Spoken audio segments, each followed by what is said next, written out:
I call to order the virtual study session of the Lakewood City Council on August 19th at 7:01 p.m. To connect to the City Council meeting, please use one of our following links at lakewoodspeaks.org or lakewood.org/council videos. Public comment is open and available this evening through lakewoodspeaks.org. You may post your comments of any link to lakewoodspeaks.org under this virtual meeting, and that is our online public forum. When you do so, your minutes verbatim will be included with the public record for the meeting this evening. That will be open tonight and through tomorrow morning through 10 a.m. for any comments that are related to this evening's presentations. We have two presentations tonight that we will go through. The first is the Jefferson County Affordable Housing Blueprint, and secondly, conversation around the campaign finance ordinance and potential updates. Before we transition over to those, if I might first please Mr. Robb, as our city clerk, call the roll. Mayor Strom. Here. Councilors Cruz. Here. LeBure. Here. Lowe, excuse me. Yeah. Here. Mayak Guerrero.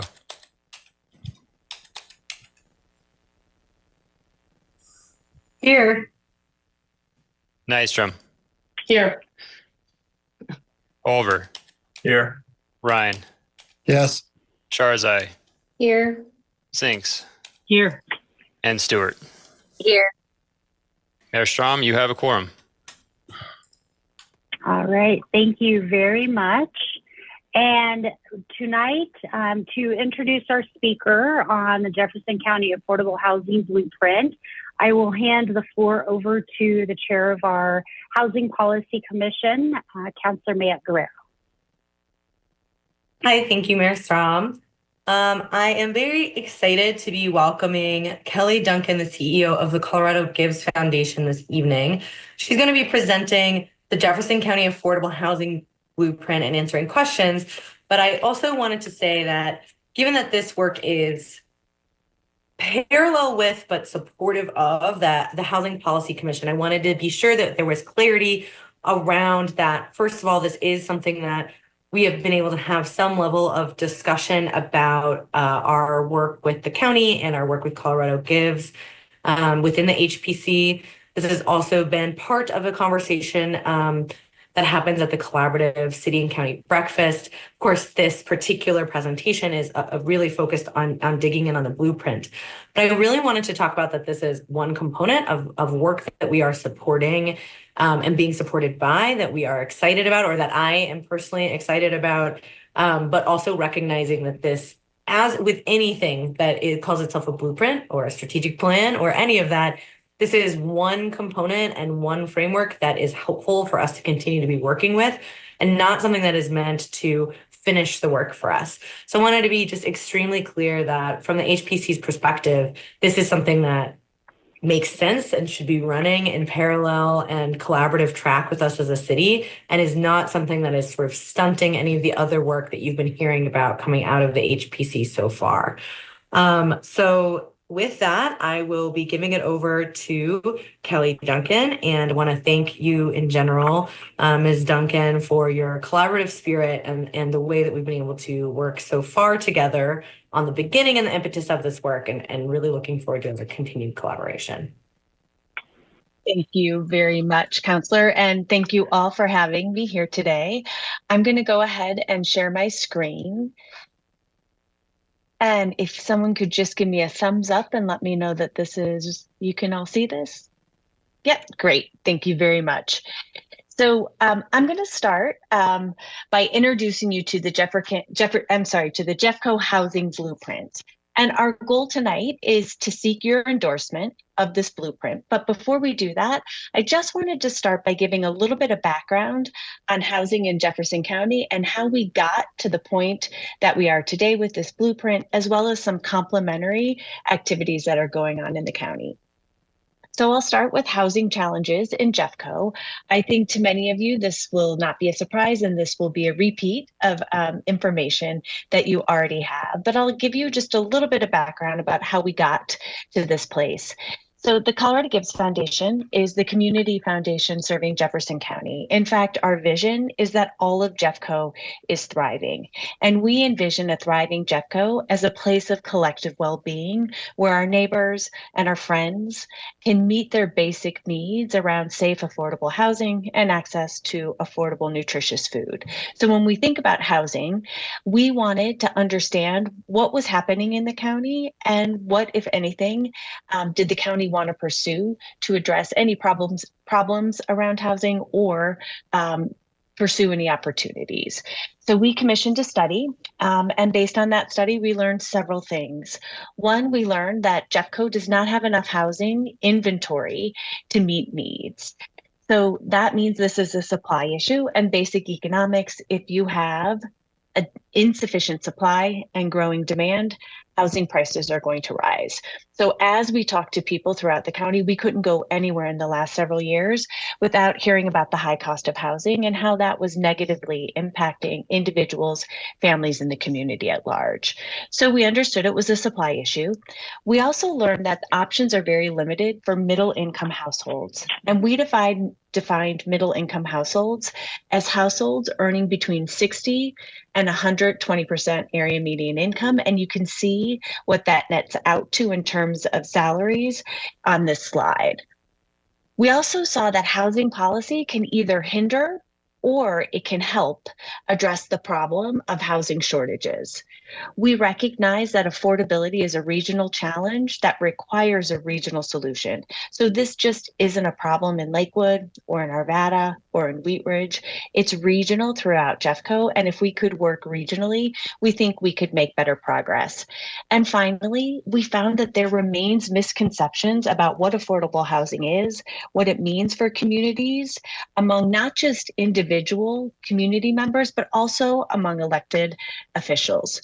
So based on what we learned from the study, we took a three-pronged approach to how we wanted to make a difference in ensuring that we had a place of collective well-being in Jeffco. And the first thing we did is we pulled together the Jeffco Housing Steering Committee. And the charge was really to identify and act upon opportunities for regional collaboration. And it has resulted in what we're going to talk about later, the Jeffco Housing Blueprint. We also, as many of you know, seeded an impact investment fund that we affectionately call the Bring It Home Fund.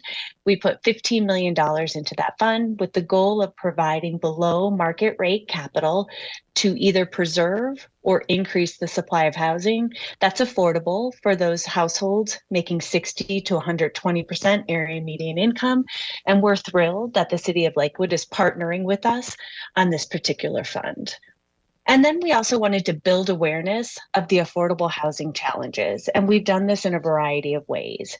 We went out and identified residents who were interested in getting involved and worked with them to develop communication toolkits to strengthen their abilities to get engaged in public conversations around housing. We did polling of Jeffco residents to understand what Jeffco residents felt and thought about affordable housing. We also funded a Bell Policy Center's housing webinar series. And finally, we supported the development of the Jeffco Advocacy Network, which is a citizen-led network of Jeffco residents who are concerned about housing affordability within Jeffco and interested in being part of the solution. So we're sharing this added background because when you read the blueprint, you'll see how these added efforts contributed to many of the components of the blueprint, and especially the emphasis on public education and engagement. So the Jeffco Housing Advocacy Steering Committee, I'm a proud member. I've been a member for just about 2 years. It is a multidisciplinary group of leaders throughout Jeffco. We have elected leaders from the county and the 5 largest municipalities, including Mayor Strom and Kathy Hodgson. Thank you for your participation. We have representation from developers and builders on the steering committee. We have nonprofits such as Community Development Financial Institutions, Edgewater Collective, and housing providers such as Foothills Regional Housing Authority and Mercy Housing. And we also have the Jeffco Economic Development Corporation and Chambers, who are all participating in this multidisciplinary group. We've had 2 phases of our work to date. The first phase was January through June 2023, and it was really just an education phase where we looked at what are the policies and the regulatory tools that are available to local governments to increase or preserve the supply of housing. And then the second phase was really that collaborative strategy building that resulted in the blueprint. So with a group this large and with so many different perspectives represented, we spent a little bit of time getting clear on what our core values and guiding principles were. And as you'll see, we really tried to balance 2 opposing forces.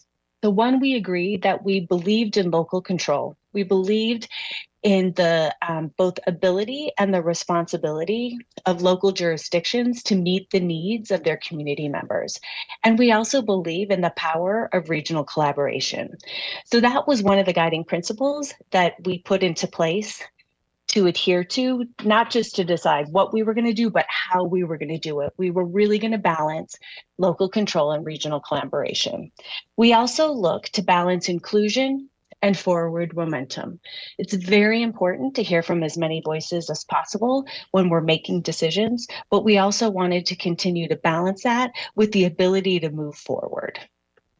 We also agreed on a legislative policy agenda. We felt that if Jefferson County could speak with one voice to both state and national representatives, we'd have a much better chance of asking them to pass policies that would be supportive of the goals that we had set. And the themes that we were looking at around our policy agenda were collaboration and partnership, maintaining or increasing resources, and community development while preserving local authority. So those were the core values, guiding principles, and the legislative policy agenda. And now the affordable housing blueprint. So this housing blueprint is anchored by 3 pillars. The first pillar is on fostering input and participation in strategies that support affordable housing. Pillar 2 is to support policy development in Jeffco jurisdictions by sharing best practices, tracking progress, and activating resources. And Pillar 3 is to identify specific programs and projects for inter-jurisdictional collaboration. And so within each of these pillars, we have sub-goals.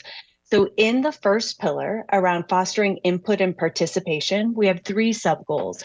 The first is to educate the public and change the narrative with a focus on who is impacted by either the lack of or the development of housing, and what are the benefits of housing development in communities when we have more affordable options.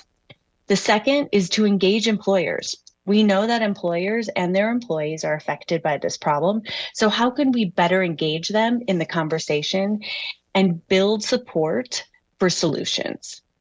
And then finally, we wanted to identify, train, and mobilize Jeffco citizens and stakeholders to help balance the public debate and give them the tools they needed and wanted to engage directly in policy discussions. That second pillar around policy development, we have 2 sub-goals.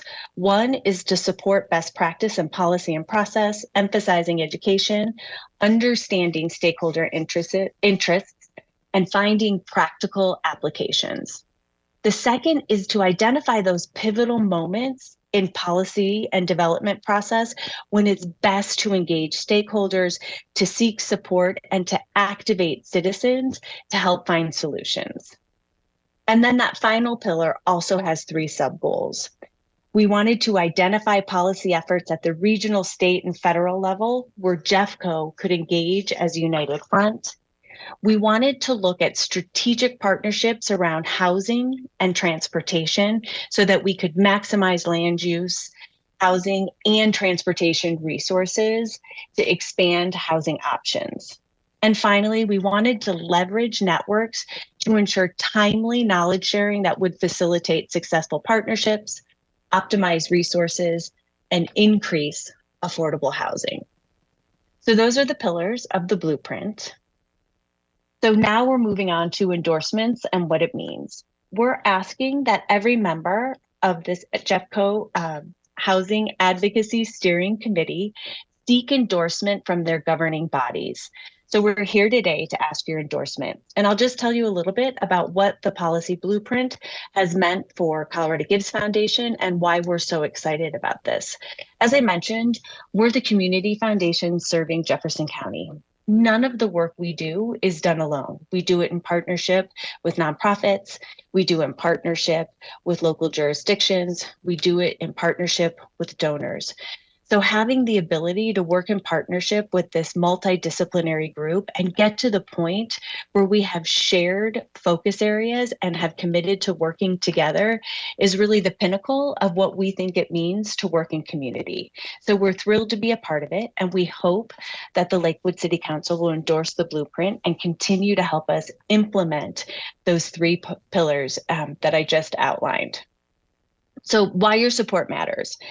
So as our blueprint content began to take shape, it became clear to the steering committee that this isn't just a technical document for internal use only. The goals and strategies in the blueprint are going to require partnership and engagement in our communities. We did not design the blueprint to sit on the shelf.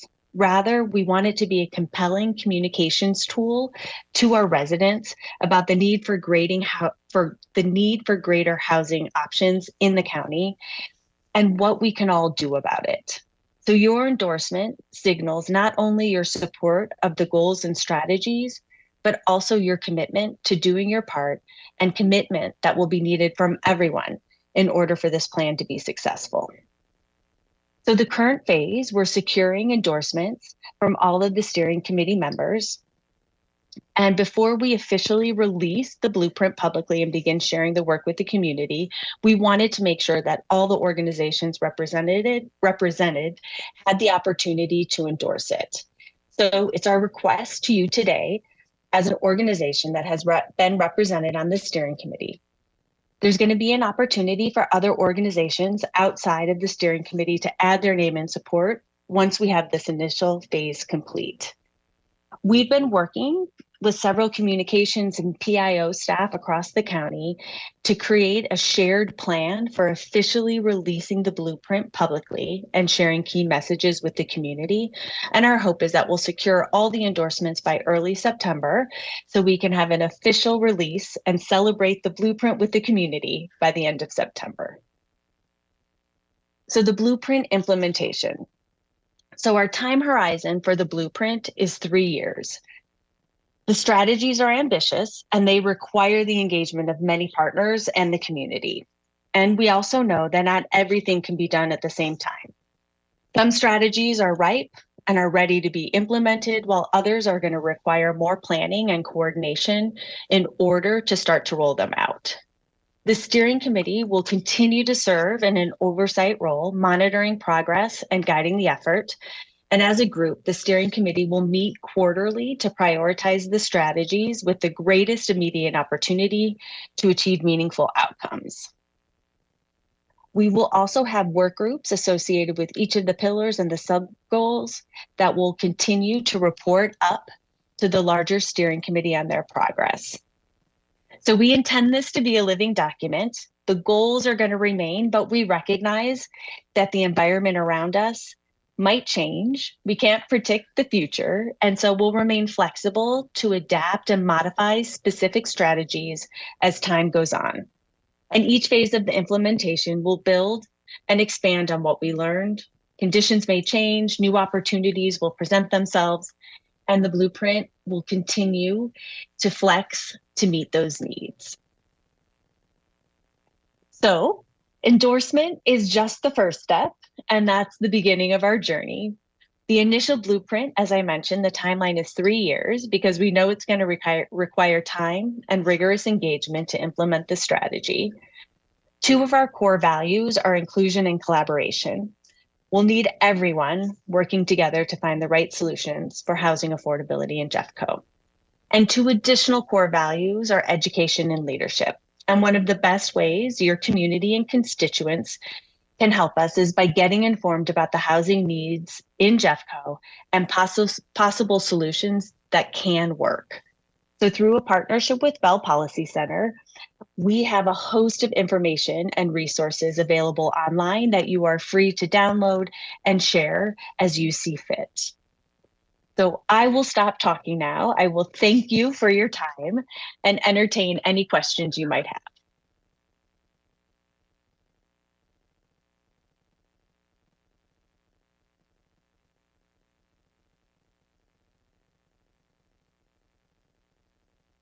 Thank you, Kelly.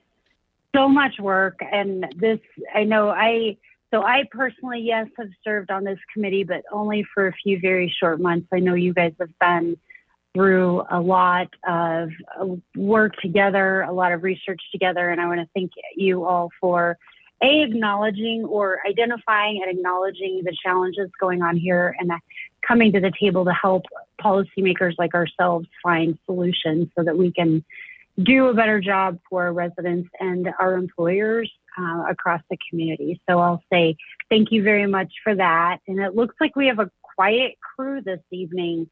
Do we have any counselor questions? We'll start with Counselor Lowe. Thank you so much, Kelly. And in all sincerity and seriousness, thank you so much for the immense amount of work I know that you and your team have put into this issue.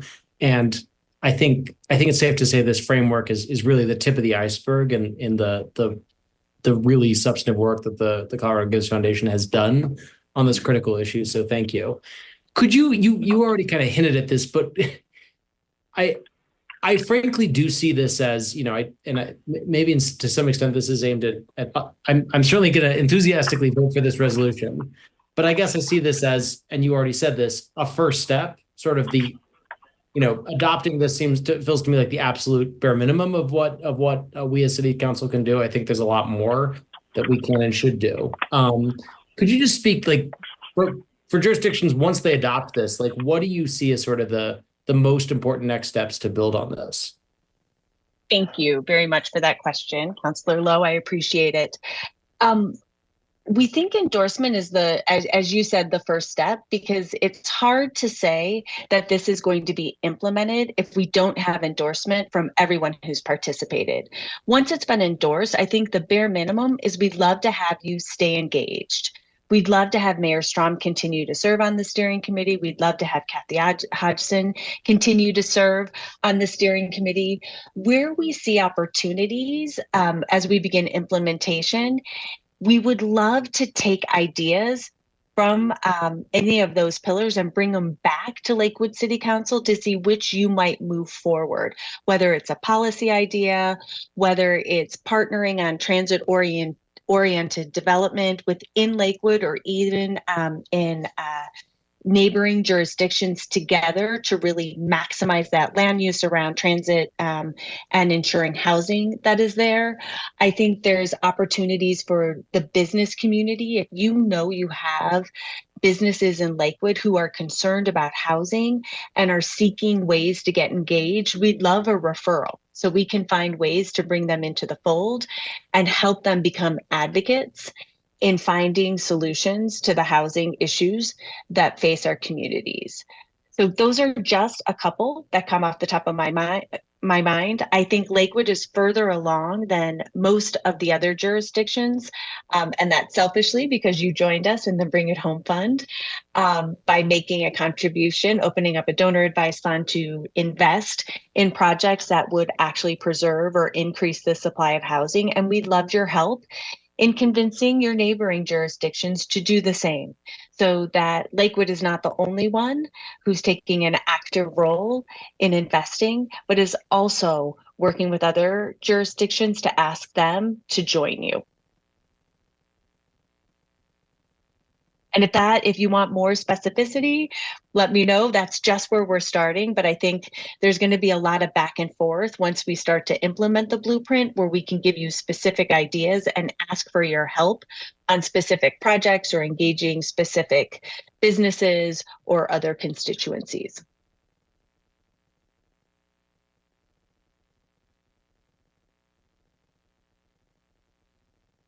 All right. Any other questions? Okay, so we obviously cannot do official business in a study session, but I would ask that I see Counselor, thank you everybody. We do have the notion or the ask that we move forward with the idea of bringing forward a resolution to the regular meeting in support of the Jeffco Housing Blueprint. So before we get off the call tonight, we'll go ahead and do that. And before we move on to that, I'll let Councilor Mayotte Guerrero give us any closing comments before we head towards our consensus vote to see if we want to move this forward to a regular business meeting.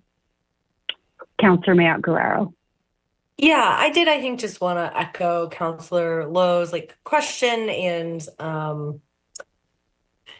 just support fully this idea that I really do appreciate that this process will continue to be collaborative, but that also really do want that sort of point that this is just not meant to be all things on this issue.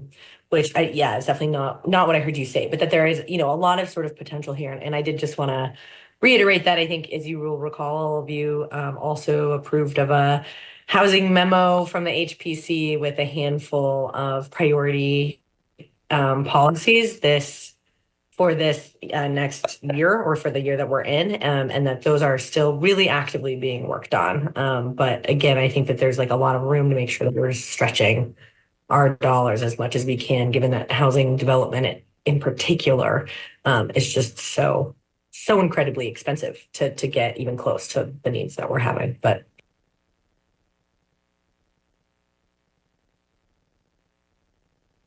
thank you, Councilor Mayotte Guerrero. Okay, so by a shake of heads, preferably a thumb or a sign,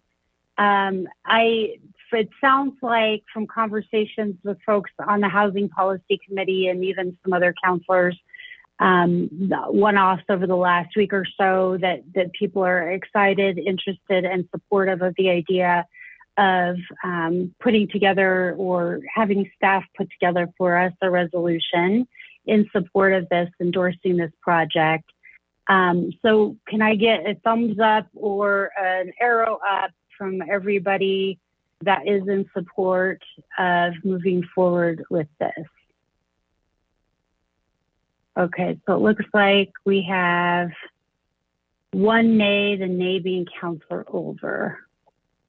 All right, thank you everyone. So stay tuned. That will be scheduled for a future meeting in a regular business meeting for further discussion / an actual formal vote. Before we dismiss our esteemed speaker, Kelly Duncan, tonight, I do see one more counselor hand up. Counselor Lowe, the floor is yours. Sorry to double dip. I wanted to see if anyone else wanted to get in there, but just briefly before Ms. Duncan leaves us, as I think you all know, I'm really enthusiastic about this work. I think this council is enthusiastic about this work. I want to say this carefully. I think this is a great framework. I think Ms. Duncan sort of said this 3 or 4 times, that there's a lot more follow-up work to be done. I'm looking forward to voting in support of this. My only, and I hesitate to use the word worry, but my only worry, I guess, is I wouldn't want any other jurisdictions to kind of, in passing a resolution supporting this, be able to kind of wipe their hands and say, great, we've done something. I think this is an important predicate for meaningful action. I think there's a lot more that we can do on top of this. And I don't think that we should be under any illusion that that it's enough to let the Colorado Gives Foundation lead on this and sit back and wait. I mean, in the first 2 sentences of this framework, they say, Jeffco is short more than 20,000 housing units. In addition, median home prices in Jeffco are 50% higher than the national average. Well, those are 2 things that we can do things about now. There are policies right now that we can enact. There are ordinances that we can enact. There are density policies that we can affect. There are things that we can do with respect to streamlining affordable housing permitting processes, streamlining general affordable permitting processes, with respect to lot sizes, with respect to temporary shelter homes, which I know is on our agenda in the coming weeks. So, I mean, and that really is only the tip of the iceberg. I think, hopefully, moving forward, inclusionary zoning ordinance, which is something that under Chair Matt Guerrero's leadership we're working on. So there's a boatload of work that we need to do. I don't think anyone in the Zoom is suggesting we shouldn't do that work or prioritize that work.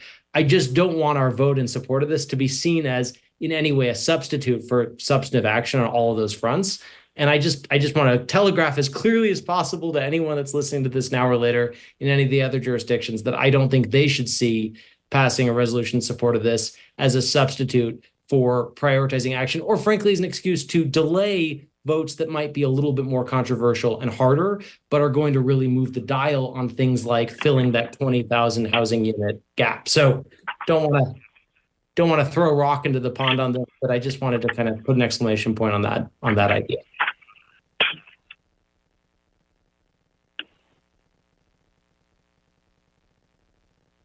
Thank you, Councilor Lowe. Kelly, before you depart, do you have any other words of wisdom or anything else you'd like to share with us this evening? I just want to thank you for your time. I want to thank you for especially those closing comments. I'll echo that this is not the end all be all of what can be done on housing, but we think it is a great collaborative start across the county. We also agree that endorsing this is really the beginning of the journey. It's not the end of the journey. So now that we're moving towards endorsements is when the real work is going to begin in actually implementing the 3 pillars that I shared with you. So I thank you very much for some of those enthusiastic comments and the reminder that just endorsing it is not enough. It will really take action to bring any of this to fruition. So thank you very much, and I appreciate your time this evening. Thank you so much for being here to walk us through that and all the work that you guys did to put that together. It's a pleasure to be part of the team. Thank you. I'll go ahead and sign off now. I hope you all have a night. wonderful evening. Bye-bye. All right. So moving on to our second topic for the evening, and I'm sure the most interesting, we have in front of us this evening a conversation about revisions or updates to Chapter 2.54 Code that is of and around the topic of campaign finance. So I will hand the floor over to our city attorney for a few brief comments as it relates to this particular topic, but wanted to share with council and to the public that's watching either tonight or in recordings after tonight, to give a little bit of an idea as to the original intention around bringing this forward again this year. So many of you might know campaign finance is something that has been a topic that is taken up over the last few years, trying to get to an environment that we're ultimately moving towards an ordinance that will not only be easier for future candidates to understand and comply with, but also one that will help instill an improved sense of trust for those in our community that are watching these activities during and after campaign season. So it's interesting, trying to strike a balance between making sure that it's easy to understand, it's implementable, and it's also clear to the community is what was really our driving force in picking this back up again. And we did have some changes that were made to this ordinance about a year and a half ago, and Councilor Matt Guerrero at the time was serving on that committee and may have some comments about that process through the evening tonight as well. But ultimately, what we were trying to accomplish here was to update and correct some miscellaneous provisions in the current code to strengthen and clarify enforcement provisions. As I mentioned, increasing public transparency by requiring faster and more detailed online disclosure of reports and complaints, and really ultimately work to also remove inherently very difficult conflict situations that some of our staff was put in throughout this process, most notably the city clerk's office and the city attorney. So that is a little bit of background about this topic and why I brought this forward for us to review again and discuss as we're continuing to try to work to instill trust, but also make it easier and more understandable for our future candidates and even those that are in office right now. So that's what I have to say on that topic. Before we open it up to walk through the potential changes that the committee is bringing forward this evening, I'd like to go ahead and hand it over to our city attorney, Allison McKinney-Brown, for her comments. Just briefly, the process that the committee went through was they began with some basic changes that they wanted to see. They also invited a couple members of the community, and the one that I especially want to mention is Karen Goldman. We are so lucky that the city of Lakewood has Karen Goldman as a resident. She's a Ward 3 member. She used to be the city clerk of Lakewood, but she has since grown her career to become the local government election specialist. So anybody who is a member of CML, if they have an election issue, they go to Karen Goldman, our own resident. So she was a part of this as well. And what the committee began by doing was looking over the initial changes that they had developed. And then they asked Karen Goldman, members of the city clerk's department, and myself to just review some of the language and make sure that it was worded in a way that conformed with the Constitution and that would make it as easy as possible for the city clerk's office or the city attorney's office to administer. So we did that.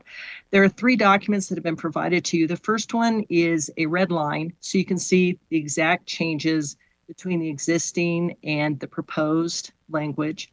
Then a clean version, because if you're like me, you need to read it in a clean version in order to see what it's saying.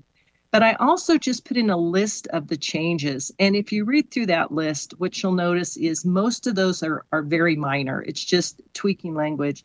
For example, it referred to this chapter, this ordinance, and everywhere that it did that, we went through and just made it this code. So just those kind of basic language changes. There were 2 major changes that the committee, not staff, but the committee brought forward. And one of those was to remove references to exploratory committees. And so many of these changes in this list is just a reference to removing a reference to exploratory committees. Having said that, I don't think that there's anything that's being suggested this evening that creates any kind of legal issue. I was pleased that there were several definitions that were out of step with the constitutional definitions, and we're able to bring those back to the constitutional definitions. But other than that, it's all pretty straightforward. And my role tonight is just going to be turning my camera and audio off and taking notes as you speak. So on that note, I'll hand it back to the mayor, who is also the committee chairperson. All right, thank you, Ms. McKinney-Brown. So council, we've gotten used to doing a lot of this year, so I think we'll probably just go through these, not necessarily line by line. A lot of these, as our city attorney had mentioned, maybe a little bit more just rote in nature, that we don't necessarily need to go through every A, B, C, D, E, F. But there are a few that will, I'm sure, have questions from you all or were topic discussion areas from the committee itself that we'll probably pull out and spend a little bit more time on. Before we go into the document, I did want to extend out the option to our committee members, Councilor LeBure and Councilor Stinks, in the event that you have any comments that you'd like to say before we get started this evening on the changes that we're proposing and or any of the discussions that we've had so far to date. Councilor LeBure says he's good. Councilor Stinks, did you have, Councilor LeBure? Yeah, well, I was just going to point out that, I enjoyed working with you on this. I thought a lot of the changes were, sort of good, clarifying changes. The only one that I think we left sort of up in the air that I suspect we'll talk about is related to the definition of candidate. And I think that's one area where it could obviously have an impact on how we define a candidate. So that could obviously have an impact on who these codes apply to. So I think that's worth just pointing out as a point of discussion. But everything else I thought was pretty sort of common sense, and we were, making an effort to simplify things and align it better. But I do think that's one area we should definitely discuss. So that's all I'll share. And thanks for having me. Thank you. Councilor Sinks, did you have anything to add? No, just thanks to the direction from our city attorney and from Karen Goldman, as you mentioned. And so I'll save the rest of my comments as we go line by line. Thanks. All right, thank you. Councilor Stewart, before we get started? No, after we get started? Okay. All right. So we'll dive right in looking through. So I do really good documents, I think, to have in front of us tonight, not to tell you guys how to do your job, but the list, by the way, Ms. McKinney Brown, it was amazing. Thank you very much for doing that again as we're trying to walk through and see very clearly what the changes are. And then the red line version. I believe that we probably don't necessarily have anything that we need to talk about prior to the number 3C, which is on 2.54.020, and it's the definition of a candidate. So my thought is we'll probably start there, but before I jump ahead, does anyone have anything on any of the bullets that are prior to the definition of a candidate? Okay, so let's go ahead and open up with the conversation of the definition of a candidate.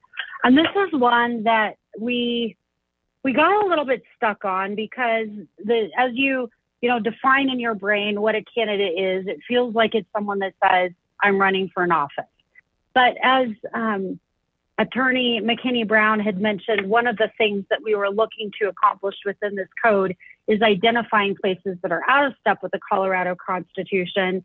And the definition as it is in this code, even though I believe personally that it sounds confusing and I'm not sure I totally agree with it, it is actually written as the Constitution, the Colorado Constitution is itself. So we would be looking at, if we're going to make changes to this verbiage, we would be looking at deviating from something that is currently in the Colorado Constitution. So that in and of itself could create some potential challenges if there was something that come up that would be challenging within this. But I want to open it up to council, and I think that this also it will be a good opportunity for our committee members to chime in on the conversation that we had in the committee on this topic as well. We'll go ahead, Councilor Stewart, you've had your hand up the longest, so we'll start there. Hopefully that's about this topic. It sure is. Okay. Yes, I understand the spirit of what the committee was trying to do. I, however, have a little bit of context to add around the state rules in that filing a candidate affidavit and filing for your candidate committee are two different things and have different requirements. So I realized the hope was to be in step with state statute, but Lakewood's rules are a little bit different, and we're a home rule charter. And I do think it's extraordinarily problematic to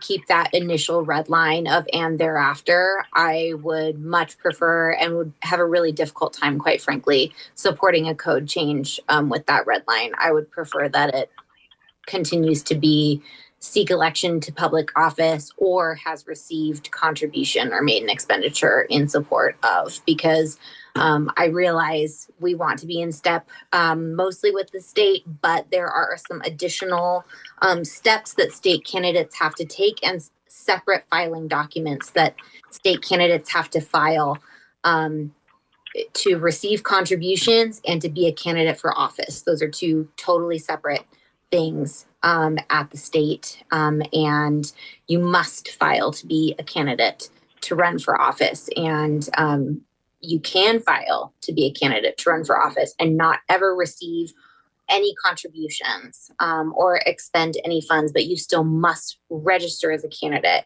And we don't have that similar requirement here in Lakewood. And so I think keeping the definition of saying announced an intention to seek public election to public office or has received a contribution or made an expenditure is really critical. And quite frankly, at this point in time, I would not vote for a code change that did not take out that initial red line. Okay, thank you. So you're I know we're not officially voting here, but is to keep it as is, no change. Just that first initial red line is the only one in that definition that I find problematic. Yes. Okay. Counselor Sinks. Thank you. Yeah, I would echo what Counselor Stewart just said, that I also would agree that we're home rule and that we don't have to be in lockstep with the revised statutes. I like the way it is now, that the candidate announces and also files the affidavit. And yeah, I just think that's so much cleaner, the way we all did it, not just announcing and saying, yeah, I'm a candidate and I'm not going to really actively work to raise any funds, or I'm not going to expend any funds. I'm a candidate, but also needs to follow the procedure of filing the affidavit as well, so that everybody can know for sure. It's just like kind of me saying, yeah, I'm a pilot. Well, have you passed the test? Have you done all that's required? And so we have to put the candidate definition in that category where there's more to it than just saying, hey, I'm a candidate and I'm not raising money, but yeah, I'm still going to file. And so yeah, basically, yes, let's stick with the way we have it here. Okay, thank you, Counselor Sinks. Counselor Sharzai. Yes, thank you. I'm looking at the second part of this, and I know this isn't a red line, but something that's come up before. I think even the last time we had a review of this document, the idea that if the candidate committee remains open, then you remain a candidate in the next or any subsequent election cycle. And for me, that feels confusing because we're not eligible for every election cycle. And so should it just be a qualifier? Because the way that I'm interpreting the how it's written now is that any cycle of election after any time that you have a candidate committee open, you remain a candidate for that. And that's just not how the cadence works for our elections here. Okay. Councilor LeBure. Just wanted to concur with Councilor Sinks and Stewart.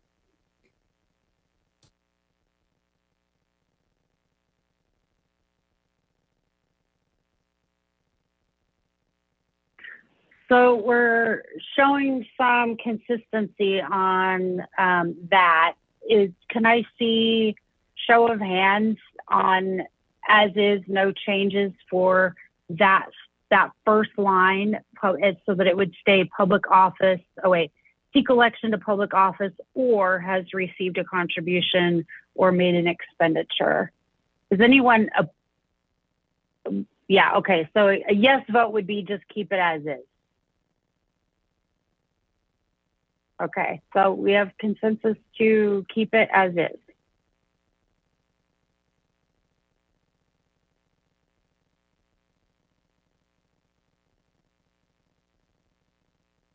All right, and then the next section. So, Mayor Pro Tem, the sentence you were talking about starts at the bottom of that paragraph. A person remains a candidate for purposes of the code so long as the candidate maintains a registered committee. Were you wanting to make a change to that? Yeah, I'm wondering, and maybe Ms. McKinney-Brown has more information on this, but we're required to report as if we're candidates every year when we're not candidates. And that to me seems like, should it be in the, because we also have, if we accept gifts or honorariums, we have to report that. So it's not lacking transparency in any financial transactions that have, but for a number of years, you're a city councilor, you're not necessarily a candidate. So those contributions should be treated a different way. And right now, this requirement is saying that every year we have to file candidate reports.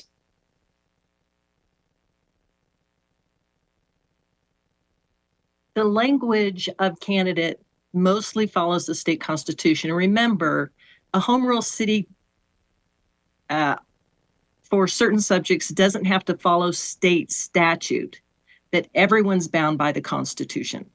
So the language that is out of the Constitution was mostly followed when the city put together its own Campaign Finance Act. And this language is directly out of the Constitution. How it's been interpreted, we probably just go back to any state case law that was arguing about what that meant. Well, how do we apply it here? Like, is the expectation that those of us who were elected, let's say in 2021, that we should have been filing candidate reports every subsequent year because we remain candidates? I believe that's how it's read, but actually, I'd like to let the city clerk weigh in and talk about when those are requested and required. Yeah, thanks, Allison. I think this goes back to an amendment that Councilor Stewart offered 2 years ago when the council and the ad hoc committee first took this up. Candidates, or I should say sitting council members with candidate committees were required to file on the same deadlines as normal candidates, and the Stewart amendment changed that to an annual filing, which was good from an administrative standpoint, and not to kind of have the city clerk bugging sitting council members for reports along those deadlines. To the comments from Mayor Pro Tem Shahrazai, I think that you would still need to file once a year, according to the code change. And if you had a candidate committee and then sat out an election cycle, I guess from an administration standpoint, you could do that. You could not run for re-election. You could hold funds in your candidate committee and just, file annually and then determine what happens with those funds. Okay, so what we're saying here is this, and I do recall this says this later, but we all feel good about the annual reporting on the years that we are city councilors and not technically candidates. Right. Okay, thank you for clarifying.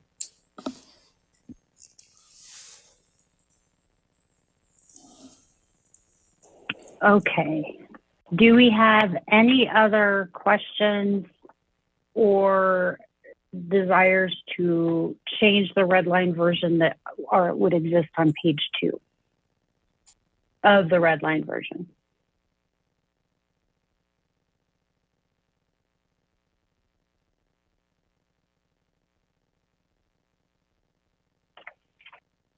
So then I would extend that out. Do we have, I don't know, we don't really have much in terms of changes on pages 3. 4 starts to get into some more specifics.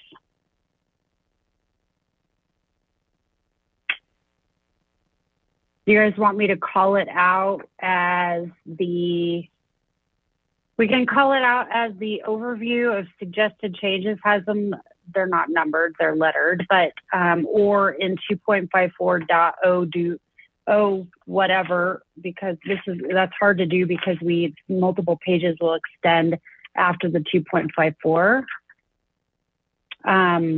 Why don't we look at electioneering communication, page 4. Did anybody have any questions or want to discuss any of the changes proposed for electioneering communication?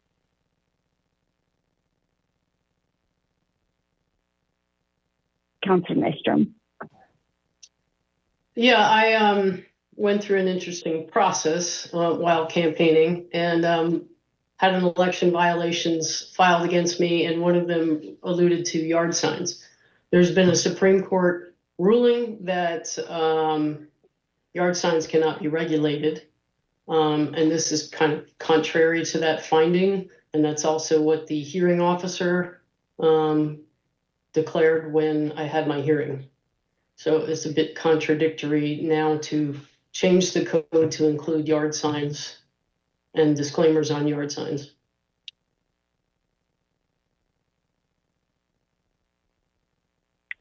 That's good information. Thank you. Ms. McKinney Brown, have you any words to say about that? Yes. So the ruling on yard signs was that the content, the city's actions has to be content neutral. So it's not that yard signs are not being controlled. People are not being told what they have to put on their yard sign or what they're not. Yard signs are fine, but if somebody is going to use a yard sign for electioneering, then they do have to put on the yard sign as well that it's an electioneering item. So it's not within the scope of the two sections of yard signs, one with the size. Nobody's talking about the size, and nobody's talking about limiting what people can say on those. So I believe that yard signs, like any other electioneering document, can be required to have the language that this is electioneering document. It'd be odd if yard signs could hide it from people, but you'd have to put it on handouts you left at their doors, or you'd have to put it on your commercials, you'd have to put it on everything else, but not on yard signs. So I believe the yard sign language is fine under the recent sign code decision of the United States Supreme Court. Okay, it's not what was found in my hearing, so I'll forward you that information. Thank you. Do we want to have a discussion tonight as far as, sorry, Councilor Mayor Guerrero? I just wanted to clarify that I was understanding both the conversation and the constitutional question, which is like the question we're asking is just about whether or not there must be like the paid for by committee like words, right? Like I just want to be clear when we're talking about disclosure of electioneering, that is what we're discussing, as is relatively common practice. And then the question is about whether or not that is still necessary on yard signs because of I'm sorry, I think I just hadn't been paying that much attention to this particular U.S. Supreme Court issue.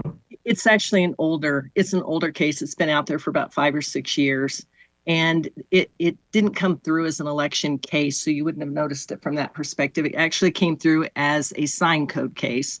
And the question is, could cities regulate what was put on signs? And the language is, in that particular Supreme Court case, is that regulations of signs are fine as long as they are content neutral, meaning that if someone wants to say vote for Smith or don't vote for Smith, we can't have a rule that says you can say vote for, but you can't have a rule that says you don't vote for. So it's content neutral. This is a different issue, and this is under electioneering. Can people be required on all of their electioneering material, whether it's a yard sign or a handout or a commercial, to notify people that is in fact electioneering material. So this is outside the scope of that particular decision. I'm not exactly sure what the hearing officer was interpreting, but for purposes of electioneering, I think that this is fine and it fits well within the sign code. We're not telling people what they have, that they're not allowed to speak. We're just saying you also have to let people know when you are spending money to ask for their votes.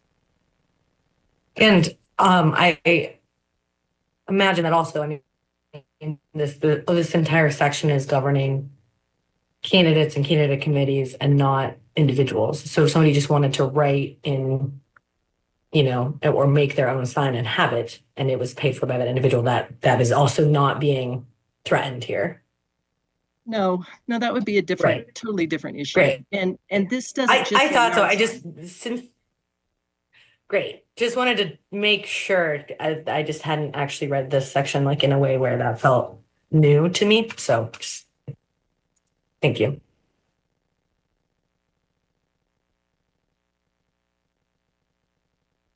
Okay. Moving on, I'm going to start us at the top of the page that has numbered 5. So again, red line version, page 5 at the top corner. Does anybody have anything to say on page 5?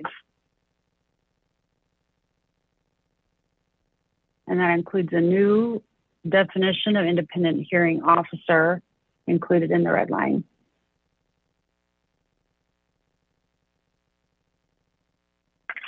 All right, moving on to page 6. Do we have any comments, Councillor Sinks?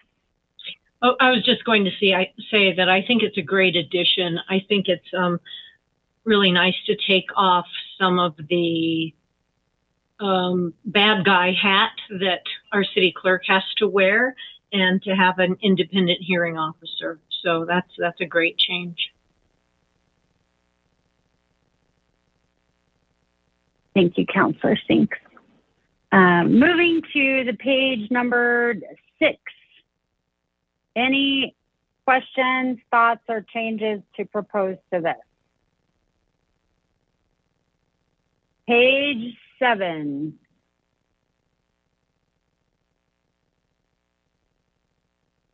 All right, page 8. Maybe what we do is, does anyone want to tell me the next page that we do have a question or recommended change? Mayor Pro Tem. Page 11. Okay, does anybody have anything prior to page 11? I feel like I might be turning auctioneer. Okay, let's go ahead and skip to page 11. And what section are we looking at, Mayor Pro Tem? Section B.2A1. So at the very bottom of page 11. And we also had 2 public comments on this topic.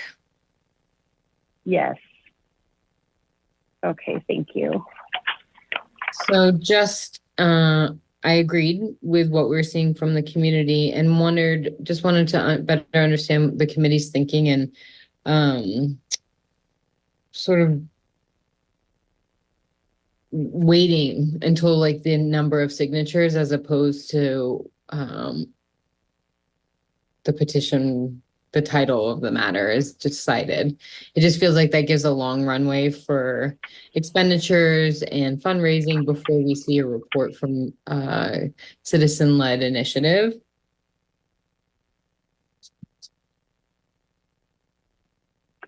And city attorney or city clerk, do you want to chime in on the conversation around that? I'll start and then hand it off to Jay if he has anything to add. The language that we have here that was modified under B is fine. It says has been designated and fixed in accordance with law.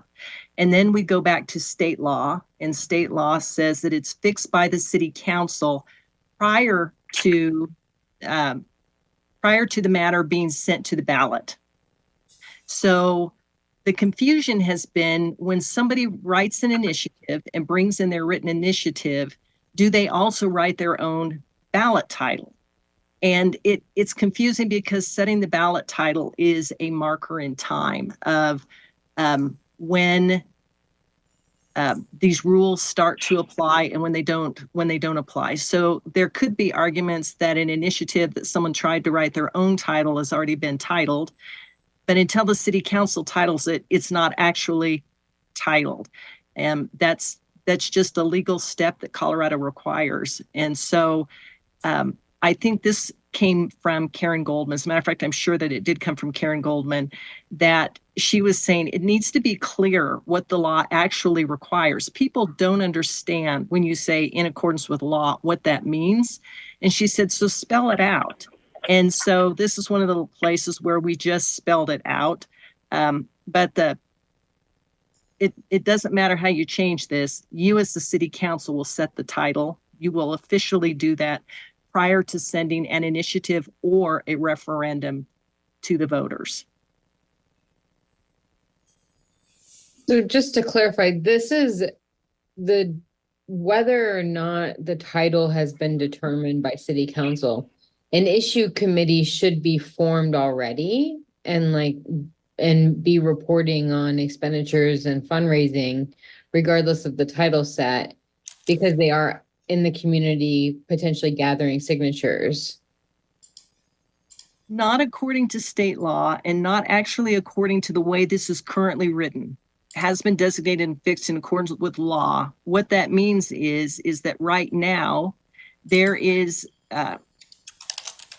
if there were an initiative circulating right now, it wouldn't already have an issue committee. It would be circulated by people who are interested in getting the requisite number of signatures.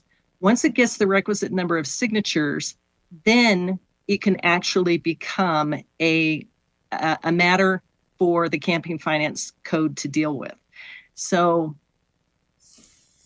no, there should not be an issue committee in advance of it actually becoming a ballot measure. And the title is set. I'm trying to remember the exact language of state statute, but the title is set when it comes before the city council to recommend that a matter, either an initiative or referendum, be sent to the voters. So that's, I don't know, that's what it says. And if that's something people are struggling with, I'm going to step back and let you talk to the clerk or discuss amongst yourselves. Thank you. Mr. Robb, did you have anything to add? Thanks, Mayor. Not really. I think you all are kind of just struggling about when an issue is created from a ballot initiative or a petition is found sufficient. And that's something for the council to kind of iron out as to when an issue is considered an issue and when an issue committee should file.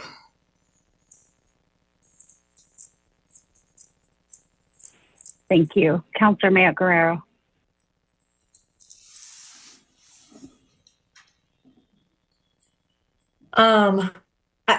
I think as we continue this discussion, I would be really interested in better understanding which parts of the state law pertain to municipal ballot measures versus which parts of the state law pertain to state ballot measures, because this is very different than like the state ballot process, which requires a report being filed on the first Monday in May, and also requires reports if petitions are being circulated. And I guess one of my core questions on this is, isn't a petition like an official city document?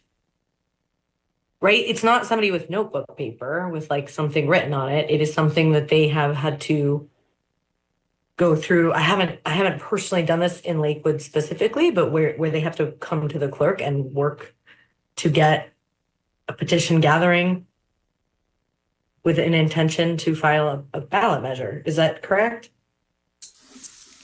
Sort of, Councilor Maya Guerrero. It's really not a petition, or it's really not a city document until the signatures have been vetted, and we've confirmed that the required number of signatures have been met, and then that petition would be presented to the council for, as Allison alluded to, the title setting and refer to an election. No, my question is, if an individual citizen is circulating a petition for a ballot measure in Lakewood, where did they get that blank document that they, or like the form that they are having people sign? Right. So there's language, and it says that the city or the city clerk's office shall, approve to form, or really kind of the layout and format that is submitted to the city clerk's office. We look through that and indicate that your petition, meets all of the requirements, whether they be local requirements or state statutes for circulating a petition. So there is kind of an initial meeting or confirmation, and then those groups go off into the community and start circulating those petitions that have been approved. The format has been approved by the city. Right. So my point is that is a relatively formal amount of intention about wanting to get something on the ballot. That really, to me, that is the moment that signifies there is some level of real effort behind this. And perhaps they will fizzle and nothing will happen there. But I think that even getting to that point is something that I doubt that we're experiencing. And correct me if I'm wrong, please, Mr. Robb, that we're not experiencing dozens of people coming in for that and then never showing up. I'm sure on occasion that happens, but that in general, you watch people make a real effort after that point. Right. Yeah. I think, to me, I would be very interested in seeing ballot issues be either governed more closely to how state initiatives are governed, which is that essentially at the point of beginning signature collection is where a limit on how much time or money is able to be spent without there being reporting, or to even have it mirror our candidate committee, which is that if there is a level of public declaration that you are a candidate, you have to file these things within a reasonable amount of time. And I think that either of those is, to me, would be really necessary, and I hope is getting to some of the point that Councilor Sherzai was also getting towards. The amount of work that happens before something gets on a ballot, particularly at the local level. It's typically more months, it's more time than the getting actual votes on the ballot once the ballots are out, right? So I'm curious where other people are at, but for me, I really strongly feel that having those types of thresholds where either it's about public intent or it's just simply about the circulation of a petition, that an issue committee and that regular reporting would need to commence at that point. Great. So let me test that question itself. I'm sensing some appetite with council to have a required reporting element here for someone circulating a petition, not just waiting until they're all turned in. Can you thumbs up if that's where you are with this? Okay, so Manager Hudson.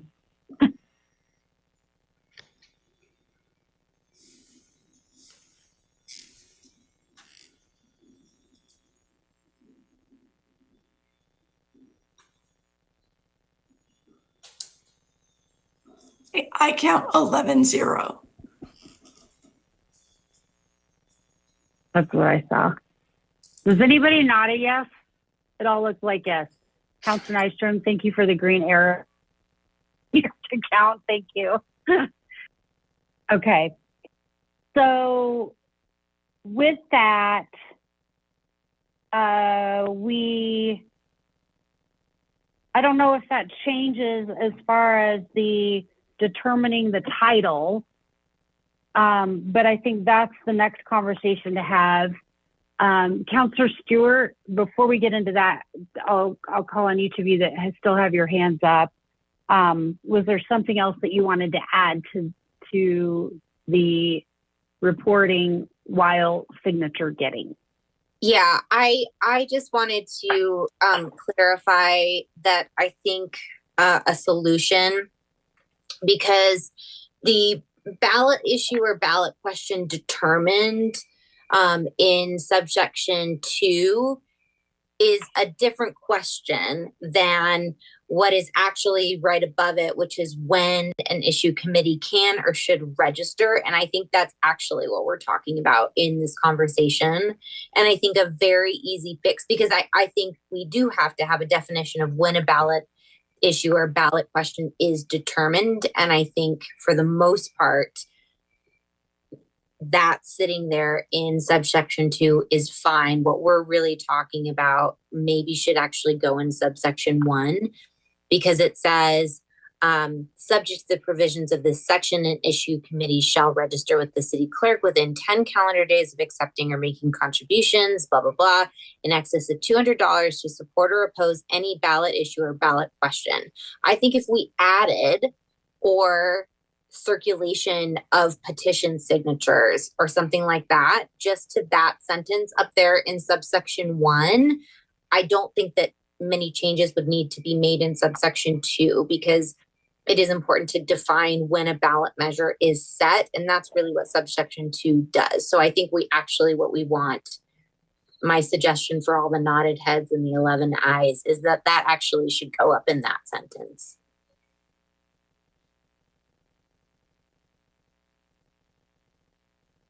Because what if somebody pays a whole bunch of money to have a petition circulated?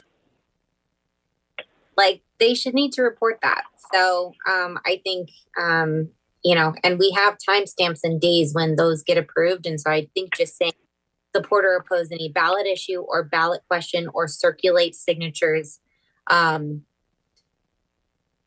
with the purpose of submitting them, for a ballot issue or ballot question probably clears this up pretty nicely. We'll leave it to the lawyers to say whether or not it adequately does, but I think that's probably where it should go. Okay. Thank you. Oh, and all my hands disappeared.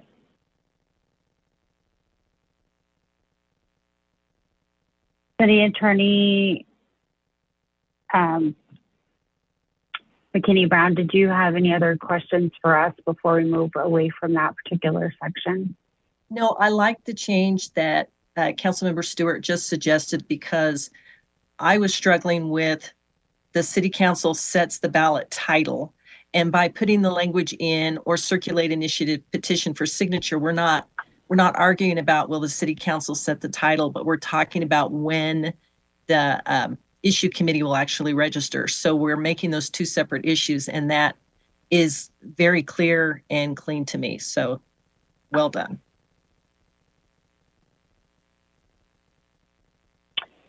So then, council, next question would be, do we want to keep the setting the title changes as they are, or in light of adding the circulating petition under 1? Is everybody okay at this point with having, I see some nods? Yep. Okay. So nods. We have at least 6, I think, here.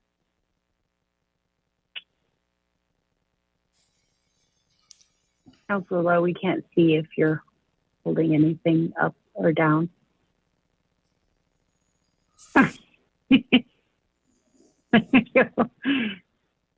Councilor Over, did you want to chime in? Okay. I think I counted 10. Kathy's saying 10. Okay, thanks, Kathy. At one point. Yeah. at the high point. And yeah, thank you. Councilor Lowe, you had your hand up. Yeah, I may be slightly slow on this point. I think this is probably a moot point because I think we've resolved how this is going to be settled. But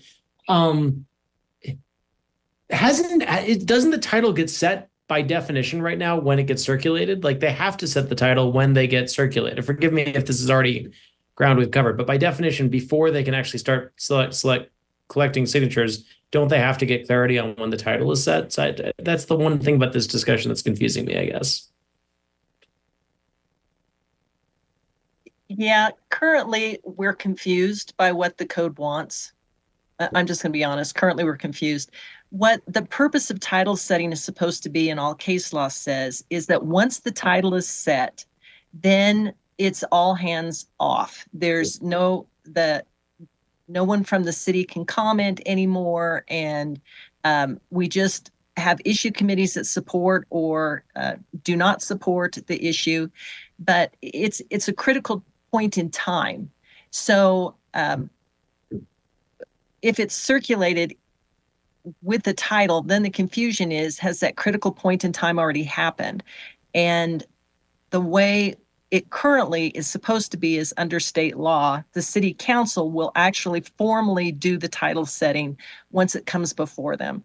And whether or not there might be some kind of draft title on the document that's different than the title setting, which sets in place the clock saying after this point, government doesn't have a formal opinion.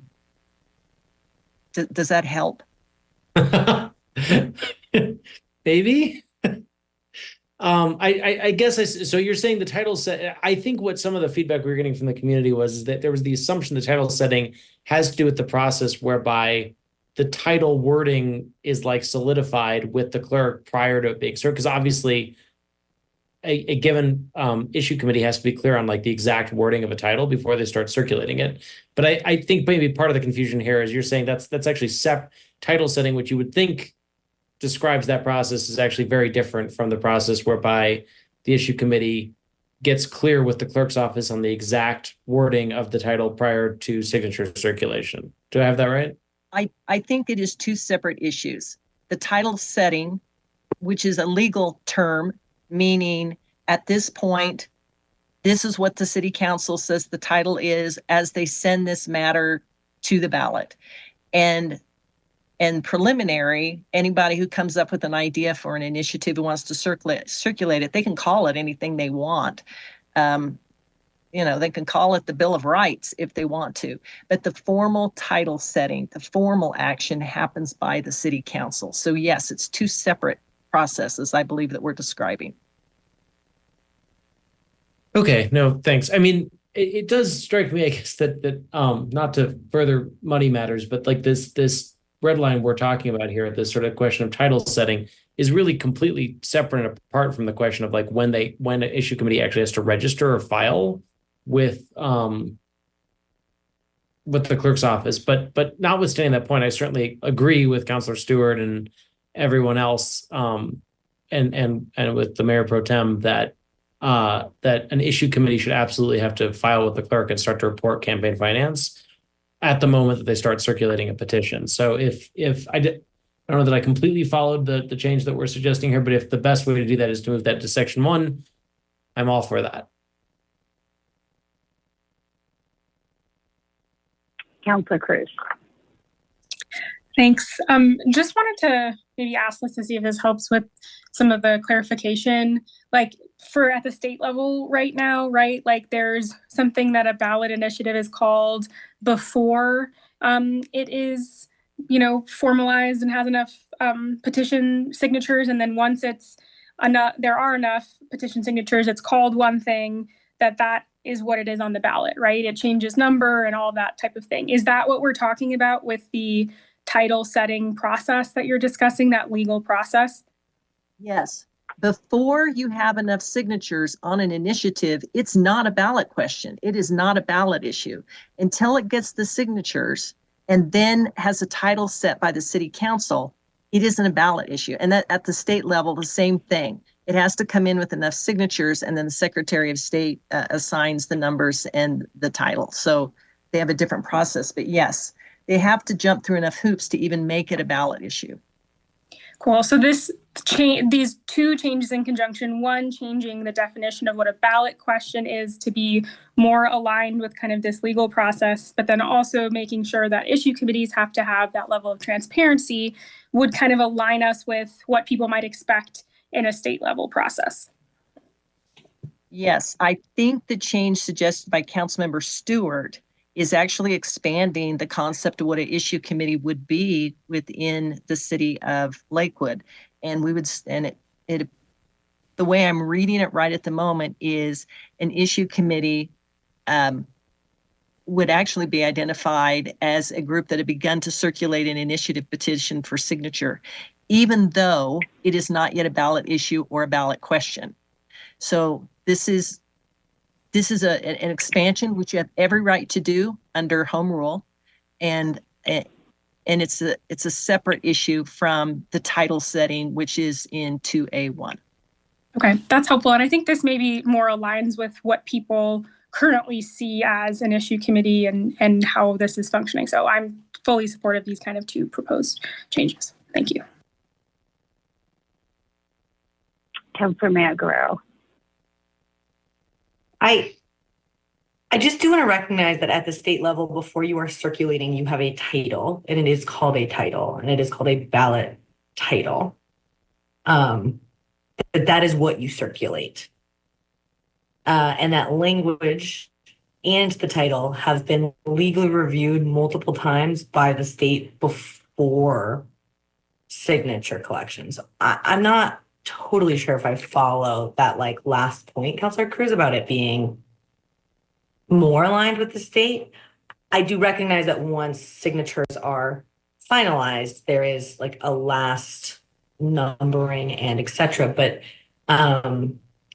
that process moves through the title board ahead of this. Like referred measures change when their titles are finalized. And then and it's the same the other way. So there's not an opportunity to change either the language of the ballot measure itself, nor the title that will be appearing on your ballot after you start collecting signatures. That is the final title. And I do think that this process feels a little like cumbersome to me, that somebody might add their name to, I guess what I'm concerned about is that somebody might sign a petition or not sign a petition that they're presented with based on the title being unclear or just false. Like it sounds to me like currently you could essentially give any information you want to collect the signature, which that can't be right. I don't believe that that's actually what's been happening. And so I feel like I got lost in a loop just for a second about that process. Because while after signatures are reviewed, our vote is yes, this has achieved what it needed to achieve. It's gotten to the amount of signatures it needed to. Even after review, the signatures make sense as the clerk has recommended to us. This will in fact be yes on the Lakewood City ballot, is not a title setting process.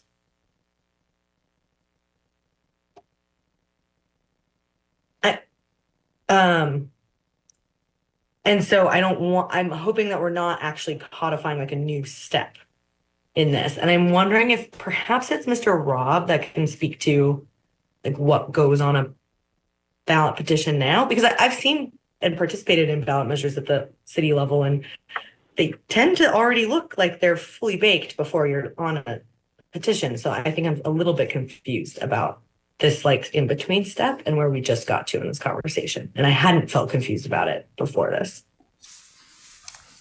Thank you, Councilor. Yeah, I'm also thumbing through the Secretary of State's title board calendar, but I don't think you're creating a second step or a second process. You're merely codifying when issue committees need to file with the city. And that is when, they start receiving or spending funds, or as you guys, I think, are alluding to, you begin circulating a petition for signatures.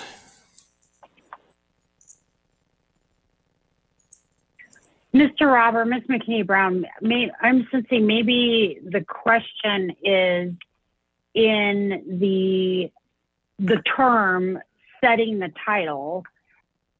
Is there any room for movement the way that it is now, or the way that it would be after, where a city council could say, we're changing the title? Or is that term just the formality of the motion that city council is taking to make it formally now a ballot issue? I don't know. Let me just say that I know that the city will typically weigh in on what Allison described as like the draft title. And I don't know about if a council wanted to, take some editorial liberties and edit that title. Yeah. Or maybe, sounds like that maybe where some of the consternation is coming from, with the idea that it could change from what a petitioner was circulating. Mr. Robb, what is the current process for putting a draft title on a petition?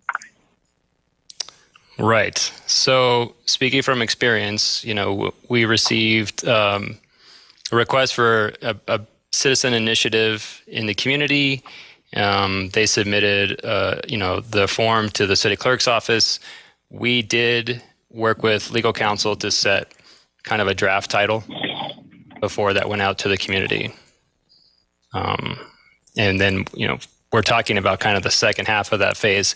If the petition, comes back and has the requisite number of signatures, then we would schedule it before council for consideration and possibly, depending on what the council decides, to go to the voters. So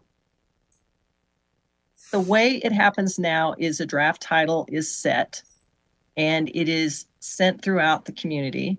And then once there are enough signatures, it comes back to the city clerk. The city clerk verifies that the signatures are all in fact valid. And then the city clerk sends it to the city council, where the city council takes the formal action of title setting, which is saying, and I hate that phrase now. I will forever hate that phrase now, because the purpose of it is to say, we hereby send this to the voters. So that's the step. And I believe that the language that was suggested is to make it clear that the city council will accept the initiative and they will either adopt it as the ordinance that it's written, or they will send it to the voters for the voters to make a decision on. But if they accept it and send it to the voters, that process is called title setting in our process. And so I'd be nice if we had a different term for that at this point, so we could set that separate from the informal action that happens in Mr. Robb's office. Thank you so much. That absolutely fixed the problem that was happening for me. I really appreciate that clarification.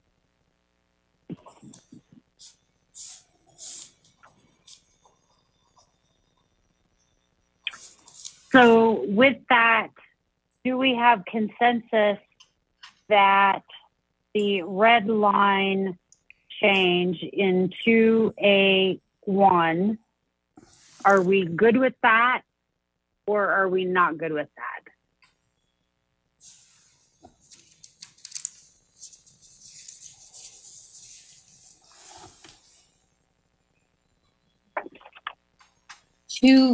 B1? I'm so sorry. Can you repeat that? Did I give the wrong one? I'm sorry. No, it was 2A1 on the bottom of page 11. Oh. It's 2B. The one we've all been just discussing. No, it's E, right? Yeah, it's B. Got it.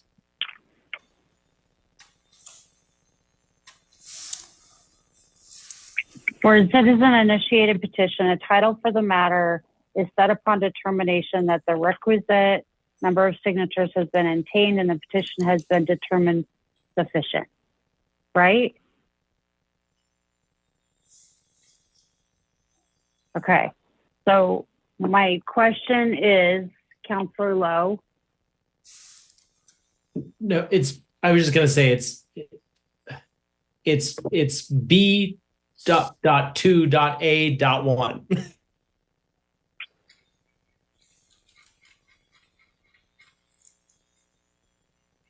So are we good with the red line version?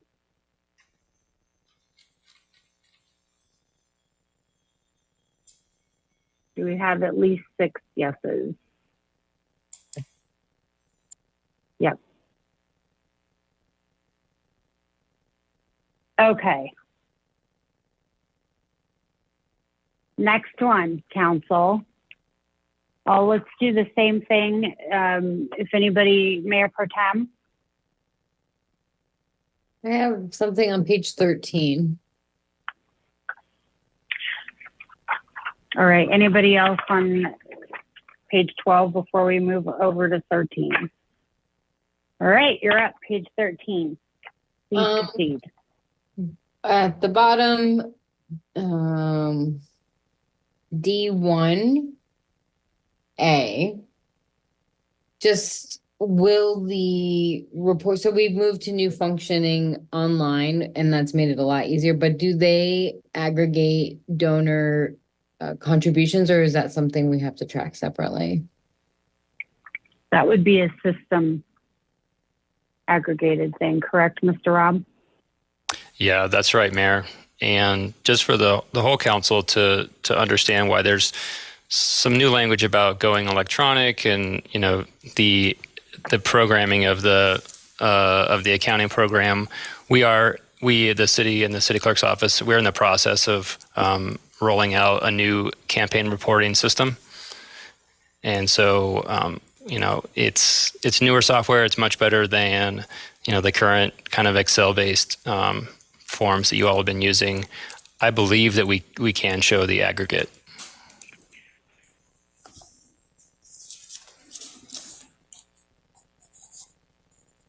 Okay. Any other questions on that? Next page.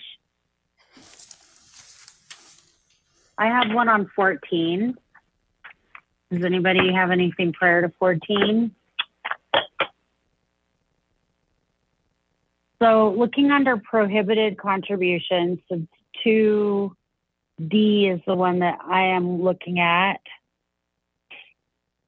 It right now reads, no candidate may accept any contribution without knowing the identity of the contributor.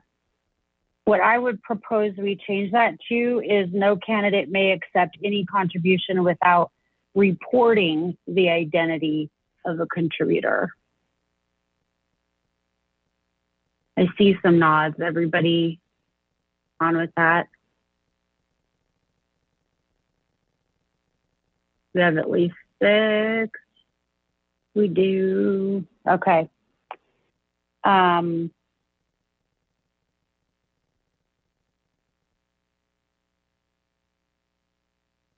was all I had on that one. Councilor Cruz. I just wanted to ask a quick question about how that edit would interact with B in that sentence of not accepting any contribution in currency of coin of more than $100 with from any contributor, or fail to report each contributor. Like, how would those two sentences work together?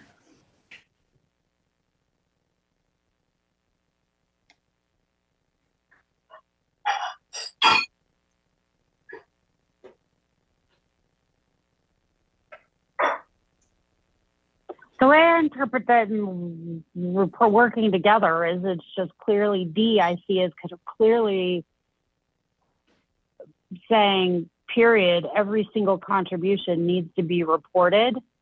B, to me personally, doesn't read as clearly, but it does identify that we can do up to 100 in cash. But if you get a $5 contribution from somebody, that needs to be reported. And that's what D, the way I read it, is it's clearly saying it doesn't matter how you got it. And you'll see down further in the paragraph, there are other practices that are called a pass the hat or a fishbowl, which right now does, a candidate could interpret that each individual contribution within that fishbowl isn't being reported because it's under the limit, but every dollar should be reported regardless of how it's received. Every contributor should be reported, is what that's saying. Okay, I could see somebody being maybe confused by not having to report if it's under $100, but then also having to report regardless, like any contribution. Maybe it's just me, but they're confusing sentences together, personally. So the first sentence is identifying cash. The second one is saying, period, it doesn't matter. If you get a contribution, it's being reported. Councillor Stewart? Yeah, I just want to clarify. B is saying that one cannot accept a cash contribution of over $100. That's all that's saying. Got it. Thanks.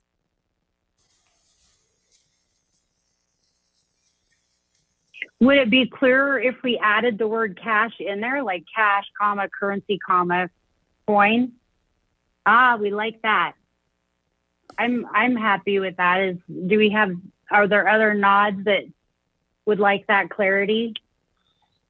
Can we just say cash or coin? I don't think we need current. What about cyber? Well, the contribution limit is $400. This is a coin. This is a cash contribution. Right. Not like so where does Bitcoin and all that kind of stuff fit in? So I'm reluctant to define it that specifically when we have things that are changing like that. But I think that would fit in. But that's just me.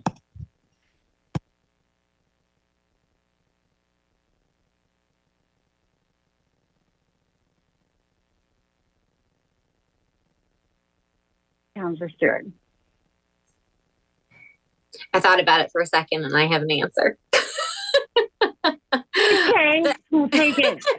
The point of having a limit on cash contributions is because there's no paper trail for cash contributions, for credit card contributions, for checks, for even potentially Bitcoin. There should be a paper trail. Correct me if I'm wrong. If there's no paper trail for something like Bitcoin, then I totally withdraw. But the point of having a limit on straight cash is that there's zero paper trail to account for the contribution versus other forms of contributions, which you can very easily account for with more of a paper trail than cash. So that would be my argument for just saying cash or coin.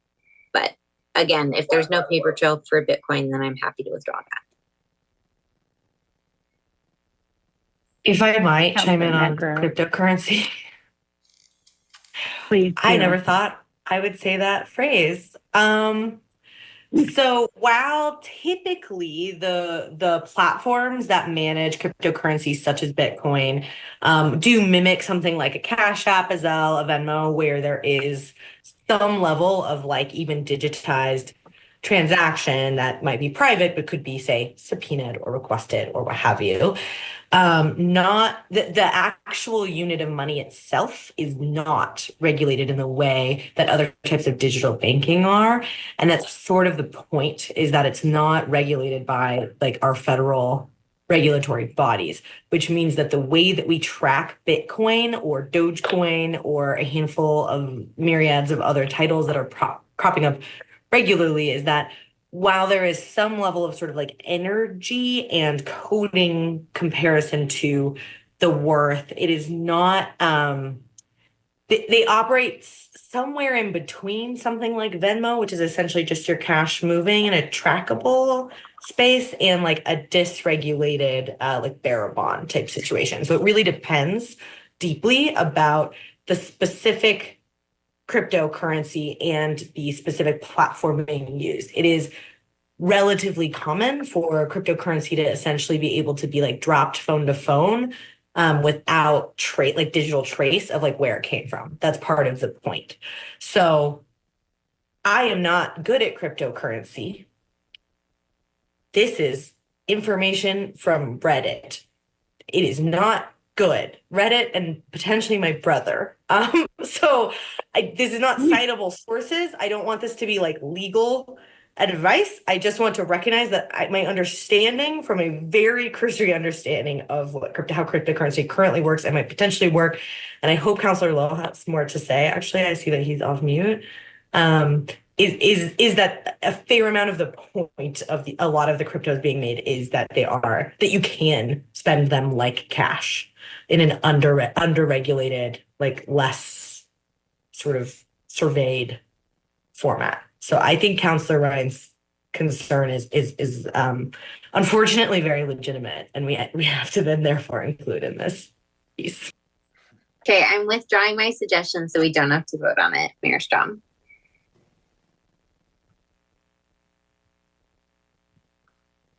Councilor Ryan. I was just going to say I withdraw the comment about the Bitcoin and cyber currency, because this discussion is not going to get us there. So maybe we just leave that as a gap for now and just focus on the currency issue. And I know I had some issues, or I had to return some money because it was over the $20 limit, and so I had to sort all that out and figure that out. So raising it to $100 is a little more workable. So it's an improvement, and we're just knowing that we have a gap there with the cyber currency, because it doesn't quite fit what we're talking about tonight. Well, I was on the other side of it thinking, what does it hurt to put it in? I don't know. What does council think? My brain hurts at this point, so yeah. Oh, hey, yeah, I just think they're larger issues. Councilor Singh? Yeah, isn't it covered on the last sentence on D, website contributions? Isn't Bitcoin a website contribution? Don't you do it from web? Look at me. I don't know what I'm talking about.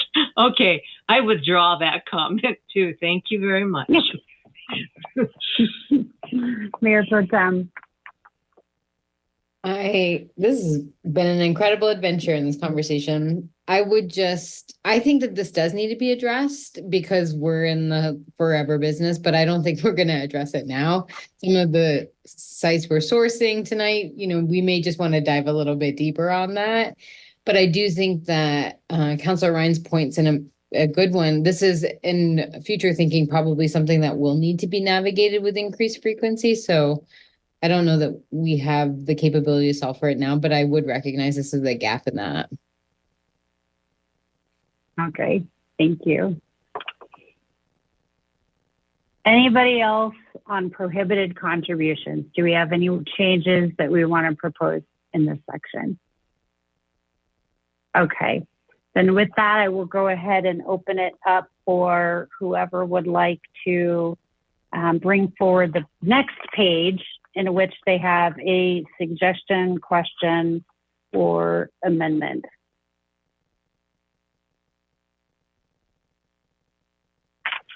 Mayor Pro Tem. My next suggestion comes at page 20. All right, I'm actually right at page 20. Do we have anyone prior to page 20? Okay, the floor is yours. Just in the vein of the context you all provided at the start of the conversation, where this is meant to be a document that's easy to read for candidates, I'm looking towards the bottom of the page, contribution limits H2. And just wondering about, we cite the state statute, but could we not just leave the amount in? Because some of us obviously have a strong handle on state law, but others, I think, having just the limit named there and maybe in addition citing it. There's one other place, and I didn't make a note of that, where this happens, where we remove the actual limit and we just cite the law. And I wonder if it could be both.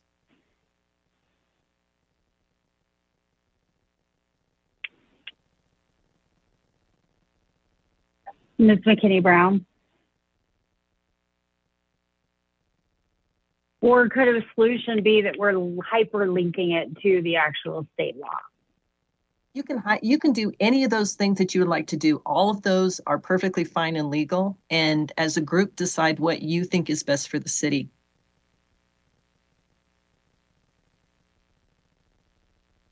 Councilor Stewart?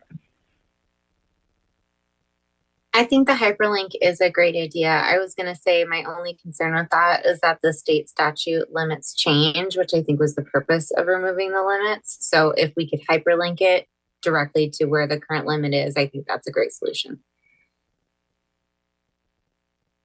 All right, I see some nods. Mayor Pro Tem, does that work for you? Cool, okay. Next page. I actually have one on 21. Does anybody else have anything on 20 as well?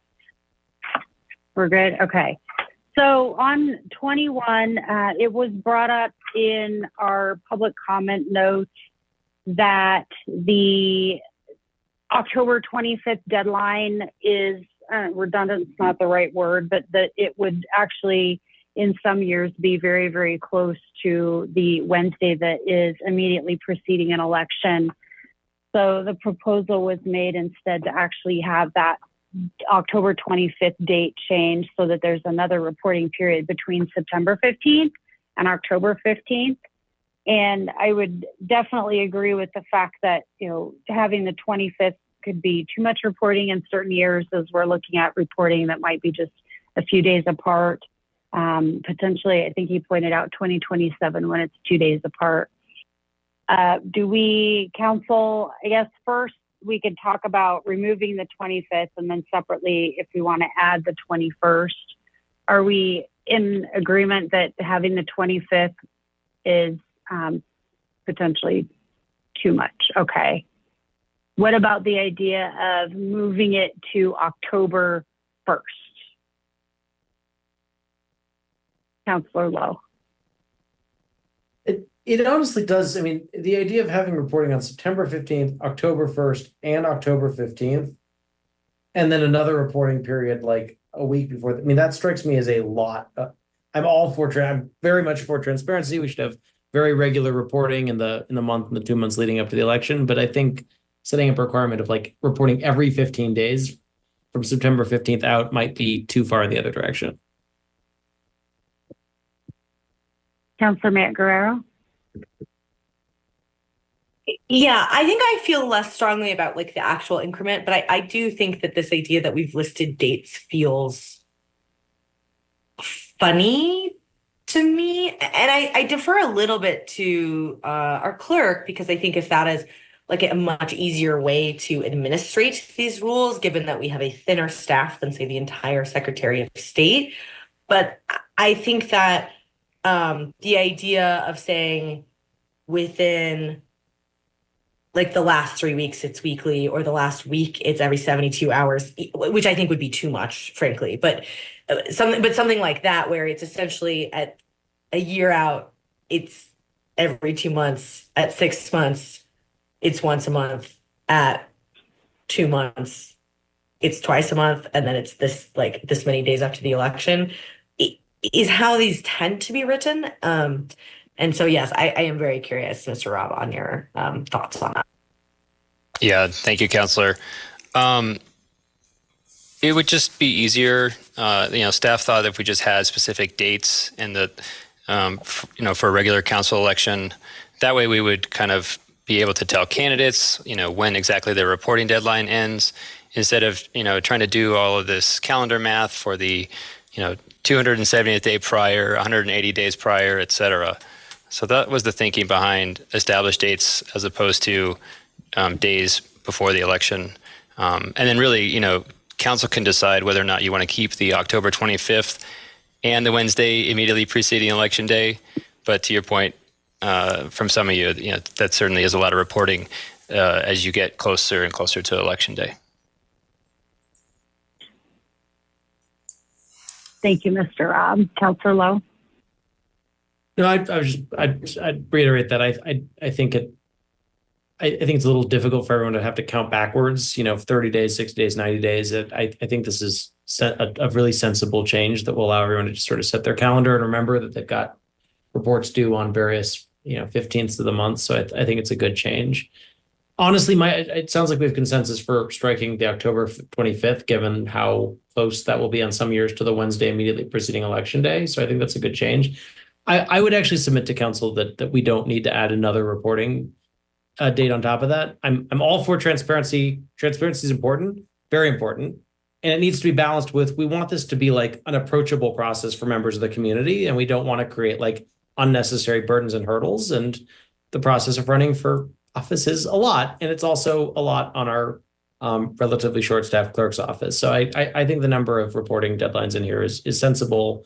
You know, we've got, September 15th, October 15th, and the Wednesday immediately preceding election. That'll be 3 different reports within 45 days. Councilor Cruz. Thank you. Yeah, I wanted to say that I do support having the specific dates in there. I know one of my top Google searches at the beginning of my candidacy was what is like 270 days before election day. And then also having it on like different days was just a little bit confusing, even though you did provide us with a really helpful like list of dates. So that will just be helpful for maybe folks like me who are not great at remembering dates.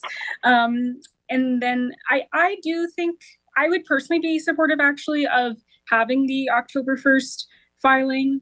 I think as, you know, kind of candidacy has been finalized and we're getting close to election, I think it's really helpful for the public and for everyone to have a level of transparency that's quite a bit greater. And I think, you know, it is definitely harder to submit more reports, but I think at that point, at least speaking for myself, it was a lot more routine. And I think was, I don't think it would be an extra burden to move it back to October 1st. And I think it would be helpful information for the community. So I personally am supportive of October 1st.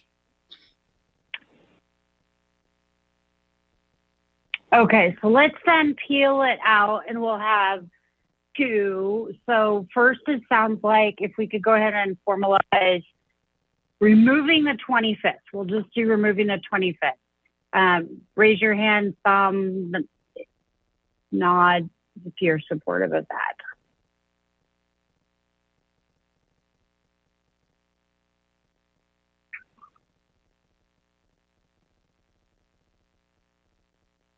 Good, 10, yep.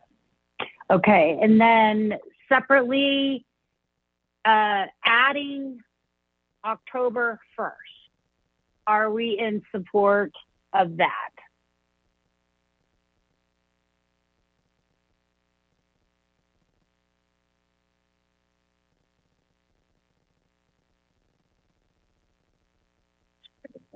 Is that keeping October 15th and adding October 1st? Yes.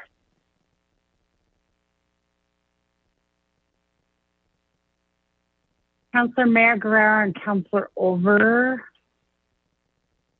Okay, so we have 2. Councilor Nystrom was a no. 5 no's. Stewart was a no, I think. Were you? So we have 6 no's. 6 no's. So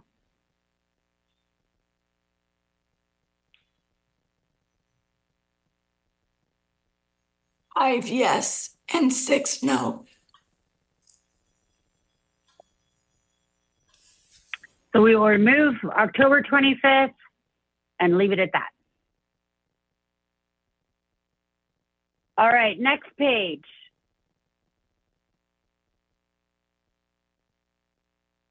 We're all done? Couldn't be. Okay. I don't know that I actually had any more myself. I'm on page 33 and I didn't have any more. Yeah, that's like the end. Councilor Lowe.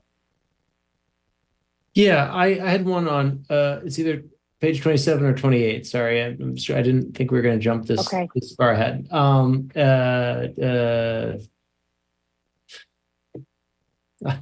Okay. Do you want a minute? We can go to Councilor No, Ryan I got first. it. Page 27 Okay. Of the markup. I guess this is more of a question, really. So with the subsection B there in the middle of 27, and then item 2.3 at the bottom. So in the middle of the page, it says, for instance, this is discussing the penalties for candidate committees. So the middle section is discussing the penalties if you don't include the disclaimer properly. It says, for instance, $500 for communications received up to 30 days prior to the next regular municipal election. My question is just, is the notion that there would be a fine of $500 for a candidate committee that does it improperly and sends, yard signs or mailers, et cetera, out without the disclaimer? Or would that be considered to be $500 for each yard sign or each mailer, which obviously is a whole different kettle of fish in terms of the penalty? I think our intent is not the second one. And similarly for the very bottom of the page, for all violations of this code where a penalty is not specified, the penalty shall be $250 per violation. Again, I mean, it's a little bit more general, but there could be incidents where a candidate committee does something improperly across, like, I don't know, multiple pieces of literature or multiple yard signs, or like the same mistake that gets repeated in several different contexts. And you could just imagine if a fine is levied for every single one of those, it could stack up to be much larger than intended. So it just seemed to me that there would be some benefit to providing a sentence clarifying that, like, the intent is a fine for a violation of kind, not a fine for a violation for each individual mailer or each individual yard sign, et cetera. But I was more curious about this than having a super strong opinion.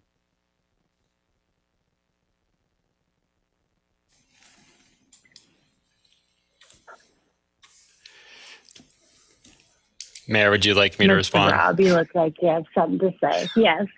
Just want to clarify that I don't believe that the fine would be multiplied, as you indicated, Councilor, kind of in your worst case scenario. But it's certainly the council's prerogative to clarify that.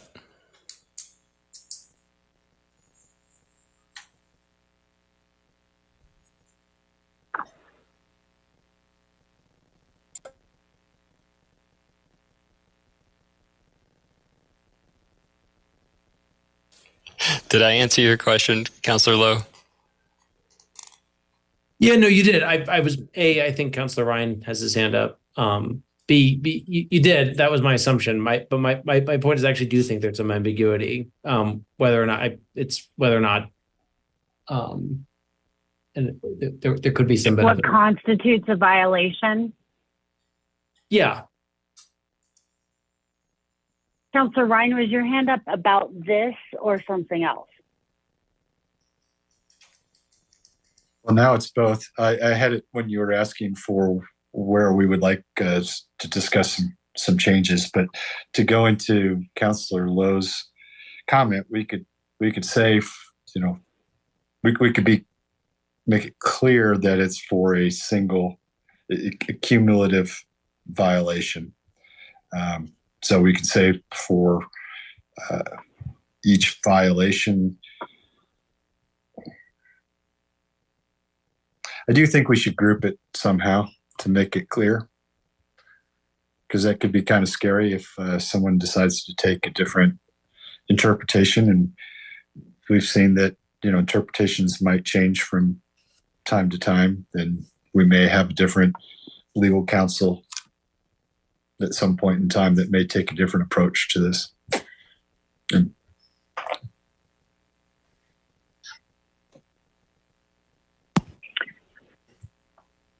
Ms. McKinney Brown, is there a legally defined way of stating this?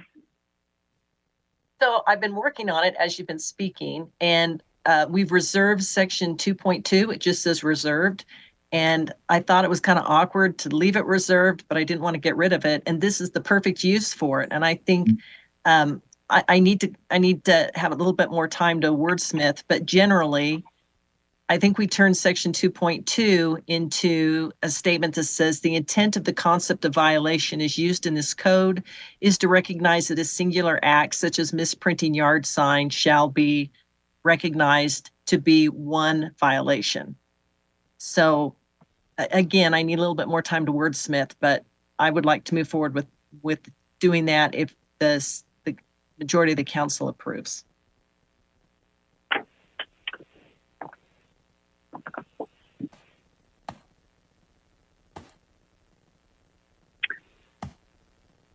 Council, anybody wants to chime in here? Yeah, sounds good.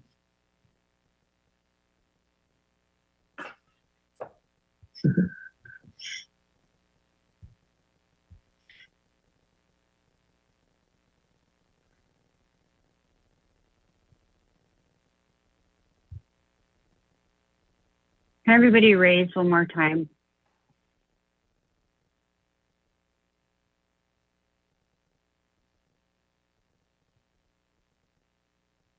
Nine yeses. Thank you. All right. Councilor Ryan, you're up. Okay, and so this is where I'm hoping someone can just walk me through things. I may not have any changes, but on page 23, the 2.54.050 B1, this. Oh, wait. Did you say 23? Yeah. Okay, let me back up. So give us a sec to go. There to, what was the top page number? Councilor Page Ryan? 23. Oh yeah, then, sorry. No, there we are. Then the 2.54. B as in boy enforcement, that whole section. I was just hoping somebody from either legal or the city clerk's office can just walk me through what the intention of what someone's trying to achieve with the changes. I'm going to defer to the city clerk on this. I'm just catching up to page 23. Let's see.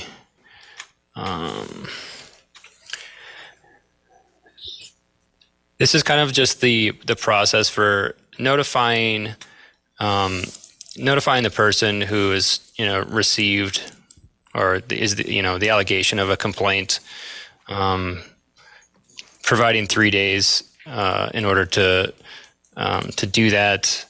And then the bullets under subsections A, B, C, that's kind of the initial determination that happens in-house by the city clerk and legal counsel to determine whether or not the complaint was timely filed. It does identify one or more violations of the code. If the allegations contain sufficient facts to support legal basis for a findings of a violation. Part 2, again, 3 business days, the city clerk shall notify the parties of that determination and post a copy of the clerk's decision on the city clerk's website. So this is just kind of outlining how the complaint enforcement process would unfold. And I'll add, one of the reasons that the 72 hours is changed to 3 business days is what if this comes in at 4 o'clock on a Friday afternoon? Then it doesn't make sense to include the weekend within this when the city clerk's office isn't open. Then also removing the frivolous, or I should say replacing the frivolous or groundless with some very specific objectives. Here's what they're looking for, rather than subjectively, it's frivolous. where it's groundless. It's creating more definition there. Yeah, thank you, Mayor. We did have some tight timelines to turn these types of complaints around. Coming in on a Monday afternoon ahead of a council meeting, maybe not getting to it till midday the following day, and that sort of thing.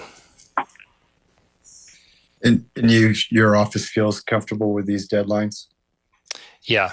These came from us, kind of asking for a little bit more time, and then, as Mayor Strom indicated, eliminating the groundless and frivolous determination.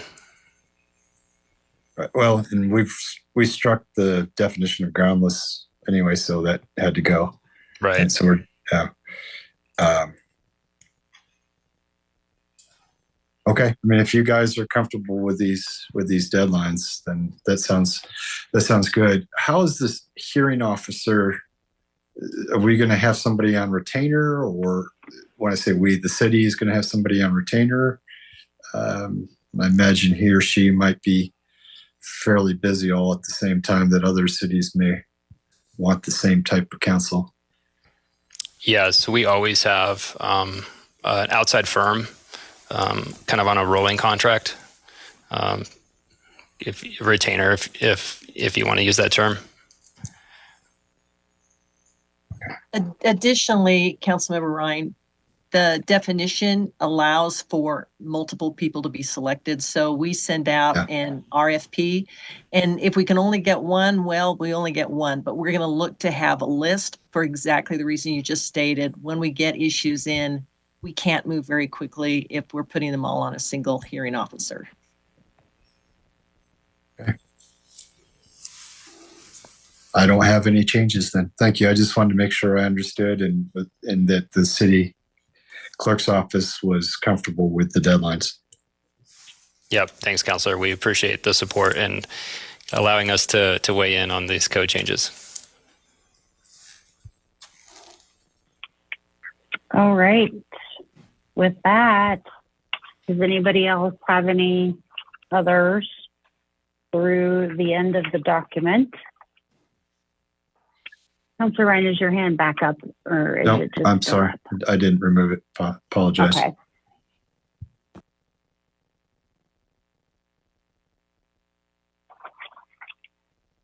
No, that's all I've got. With no others, are we putting this to bed, you guys?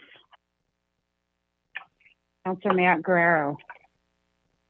No, it's late, but I just wanted to thank the committee for the work and staff for the work and in support of that to create a cleaner, more simplified version of where the previous committee had gone to, myself included on that previous committee. I think that there was some really just necessary updates, and hopefully this will be easier and easier to enforce, more clear for folks who are running, who are new to the space, and will both be something that's providing the transparency that we must have in a democracy, but also not being an obstacle for new people getting involved. And so I just really want to thank the committee for the diligence on continuing to work through these regulations.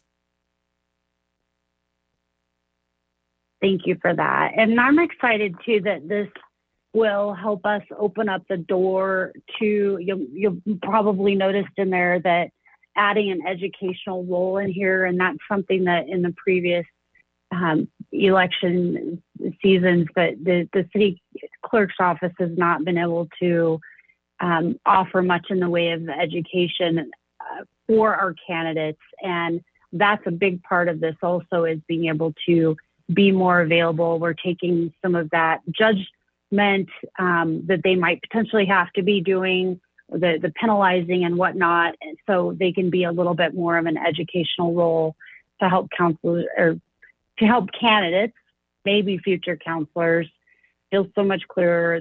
This code is hard for anybody, and hopefully this will at least make it a little bit easier for someone coming in.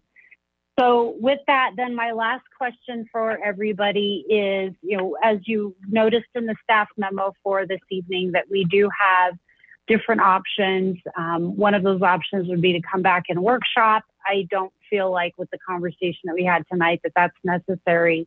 Are we in agreement that our next step would be then to bring this forward for forced hearing at the next available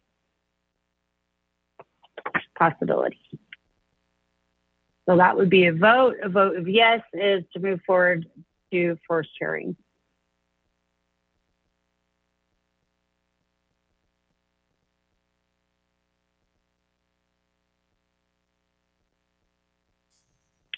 Yeah, I'm also counting 10. 10.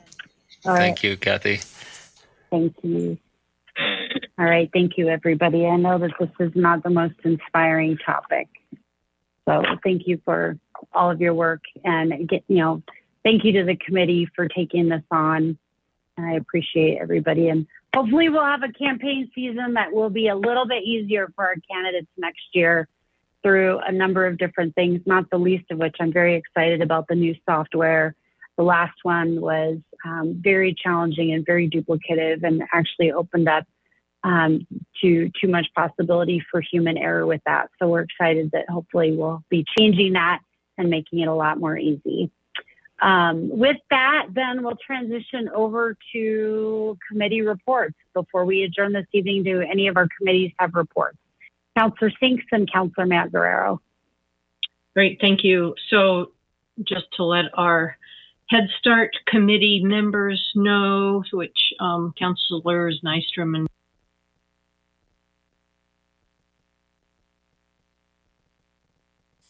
Councillor Sinks, you're on mute.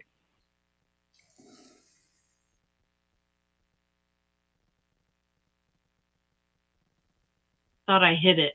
All right, thank you. So the Head Start committee, the members, Councillors Mayat Guerrero and Councillor Nystrom, we're meeting tomorrow, and our Head Start Administrator, Sherry Peterson, sent along the packet to us. And so we will finally be having a Head Start committee meeting after recessing for the summer.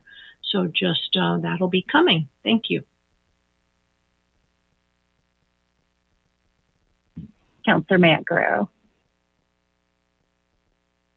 Yes, thank you. I wanted to say that we are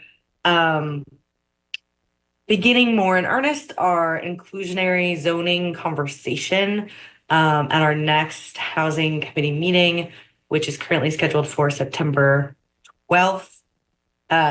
Nope, it's that Thursday. Yes, the 12th.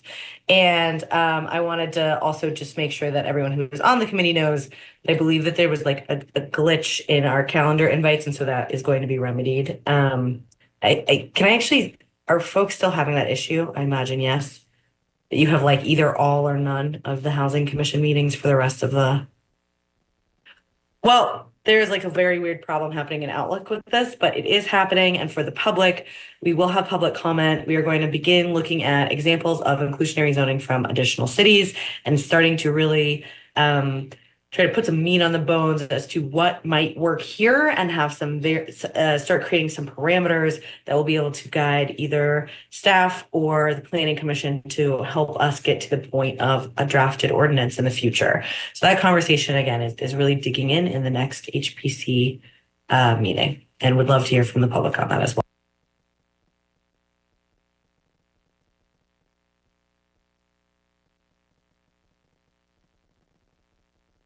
Mayor Pro Tem Sharazai. Thank you. August 29th, the screening committee is going to get through quite a few applicants for a number of vacancies we have on boards and commissions. But because we have such a great outflowing of folks stepping up into these spaces, we're actually going to have to go back to the committee and find a second night in early September. So flagging for the committee, you should see a doodle poll from me in the next day or so. I'm just waiting to hear back from staff on any dates that we need to remove for consideration. So I'm hoping to get through particularly Lakewood Advisory Commission applicants, as I know that group is really eager to see some new members. That's it for me. Thank you. Councillor Cruz. Great. Just wanted to provide a couple updates on our legislative committee. We will be meeting on Thursday, which is good timing because even we didn't know when we set the meeting that there would be a special session called. So we will just be providing some updates on that and talking through updating kind of a previously existing document of legislative priorities that the committee has worked through before. Looking forward to that, particularly in advance of our legislative breakfast that will be happening in September. So hopefully that's on everybody's calendars as an opportunity to kind of have a more proactive conversation with some of our Lakewood legislators about what we're hearing in the community. So looking forward to that, and thanks to the committee for all of their diligence and work on these things.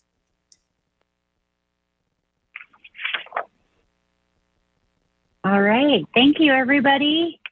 And with that, seeing no further business, I will go ahead and adjourn this study session tonight at 9:21 p.m. We'll see you all next week.